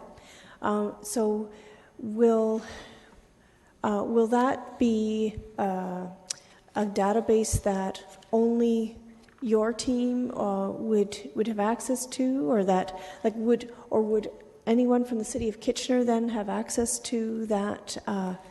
You know what I mean? Like, we want to be careful about the anti-spam legislation, and I'm sure you've all thought of all that. But I guess the flip side of it is, I would want to, if I had an initiative that I thought residents in my ward would be interested in, I would want to, be able to ask somebody, hey, can you send this link to those who are interested? Right. Yeah. Yeah. Through Mayor Vrbanovich, I would caution against having everyone access to it for reasons that you just mentioned of spam and just overwhelming people with content. So we'll definitely have to give thought to that process moving forward. Like, how many messages like that are appropriate to send to people? Even though they said that they're interested, is sending them a message every second day a good idea? Then they might just say, okay, forget it. So finding that sweet spot, and I think as this rolls out and as this develops, we'll get to that point. And I think the challenge we're going to have is building the subscriber base. Because as I mentioned, a lot of people don't opt for subscribing. But if you give them, opportunities to do so through contests or prizes or saying things like, we can tailor the message to you, you'll build that trust with the public, and over time you'll get more people registering. So I think the City of Waterloo maybe has about 1,000 people that have registered in about a year. I don't, like that's just kind of a rough estimate in my mind based on our conversation. But I think that the idea is that it starts slow and then it slowly builds as people have good experiences with the platform. They're not going to register for something if, they didn't like the experience or it was too complicated or that kind of thing. Okay, and so it would be good to stay in touch going forward with how that's going. We'd like to hear back, how many people are registered once you've had a few months to launch it, and also how are you deciding on content? Because it might need adjusting, like you're saying, to find that sweet spot of too much or too little. You'd want to find that spot. And it's not going to happen necessarily perfectly the first time, right? Yeah. Okay. Thanks. Councillor Davey. Thank you. Congratulations on live tech demos. Are always a risky proposition. It worked though. That's good. I'm not sure if you're going to want to comment or not. Just because it's for discussion, I do have some concerns about. I know it's going to be monitored, but anonymous. People being able to contribute anonymously, because we all know what forums are like online when there's anonymity.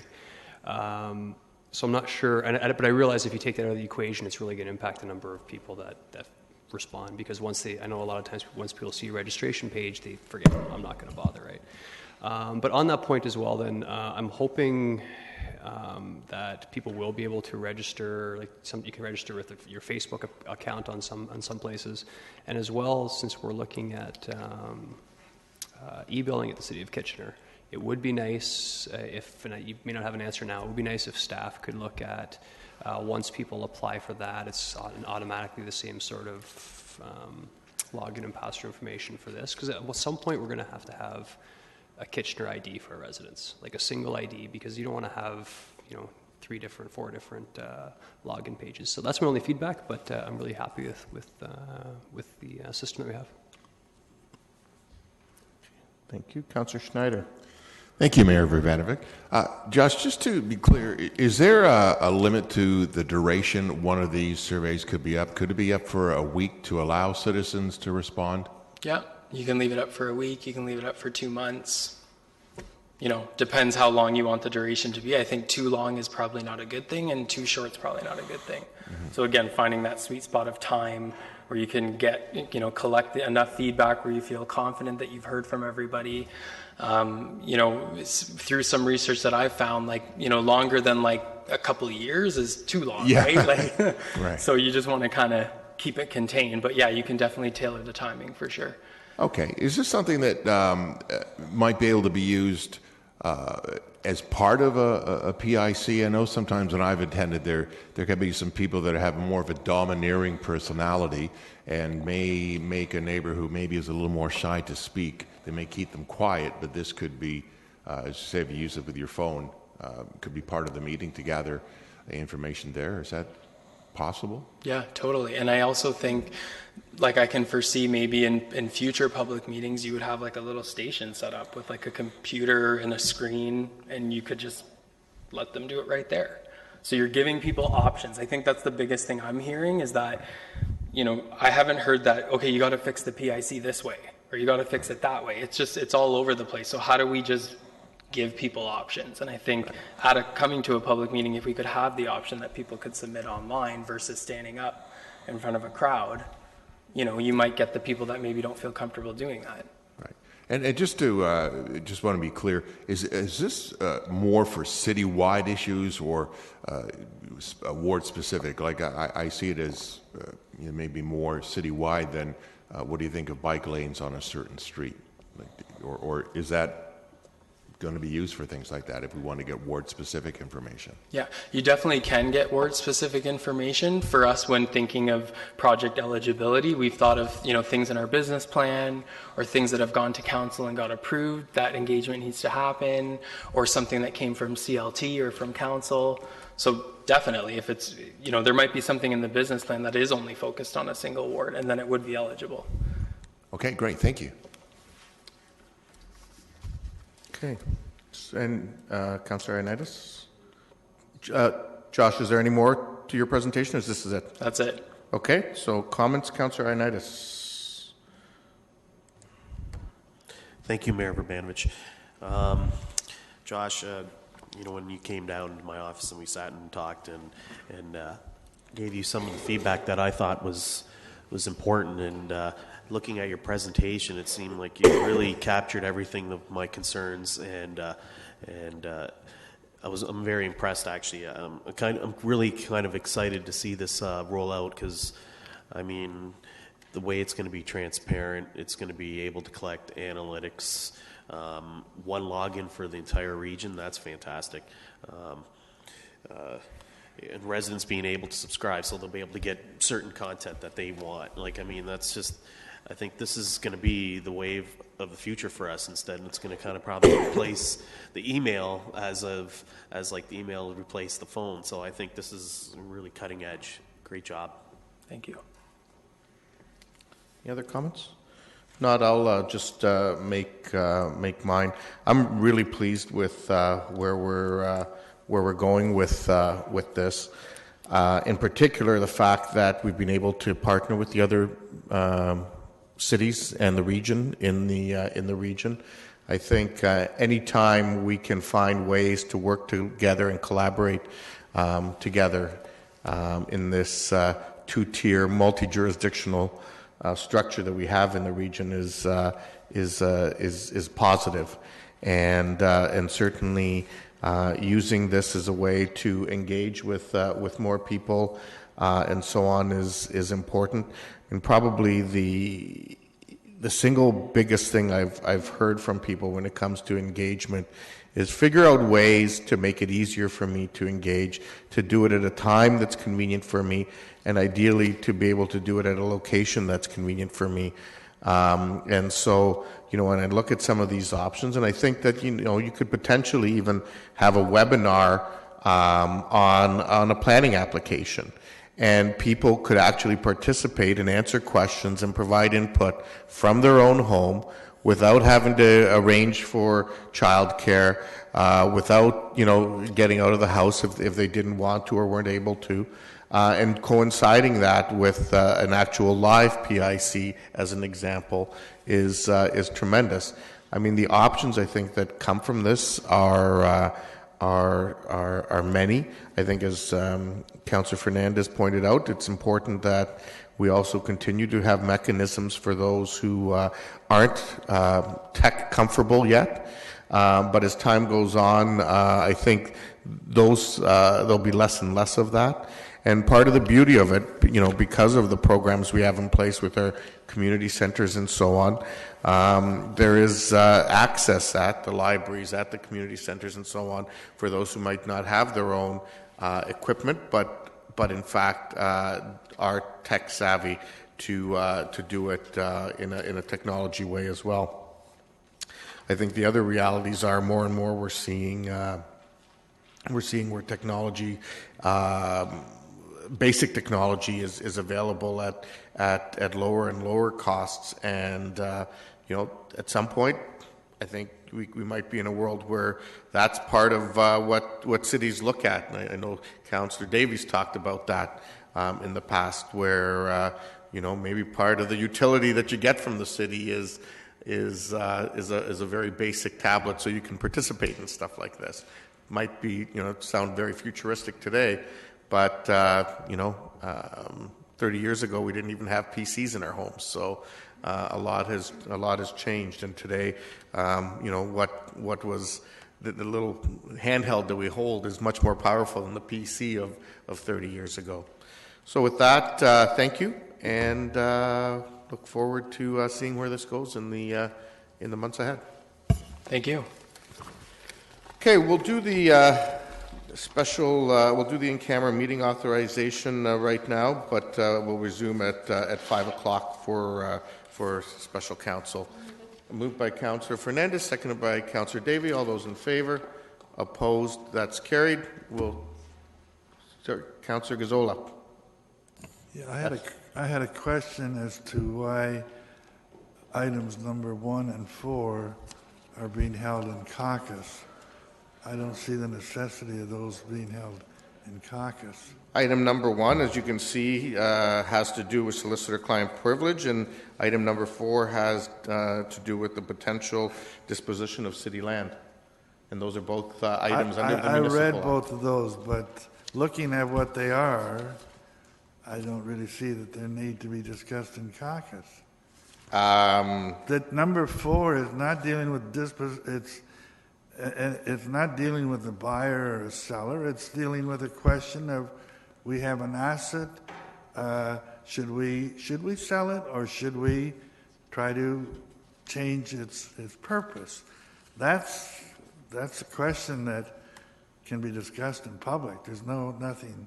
Okay. Well, I think, I don't know if Mr. Chapman has anything to add, but my take on it is that selling, if we choose to sell that asset, there's value associated with it. And then we go into caucus. Well, no, but that information is part of the information that council needs to have in caucus. We'll guide ourselves accordingly, Councillor Gazzola, in terms of as the report indicates, depending on the direction, council may be suggesting that this becomes a public item. Well, item number 1 is a transaction between all public parties. Why is that in caucus? Again, it involves solicitor-client privilege. Okay. So, all those in favor? Opposed? That's carried. We'll see you at 5 in the caucus room.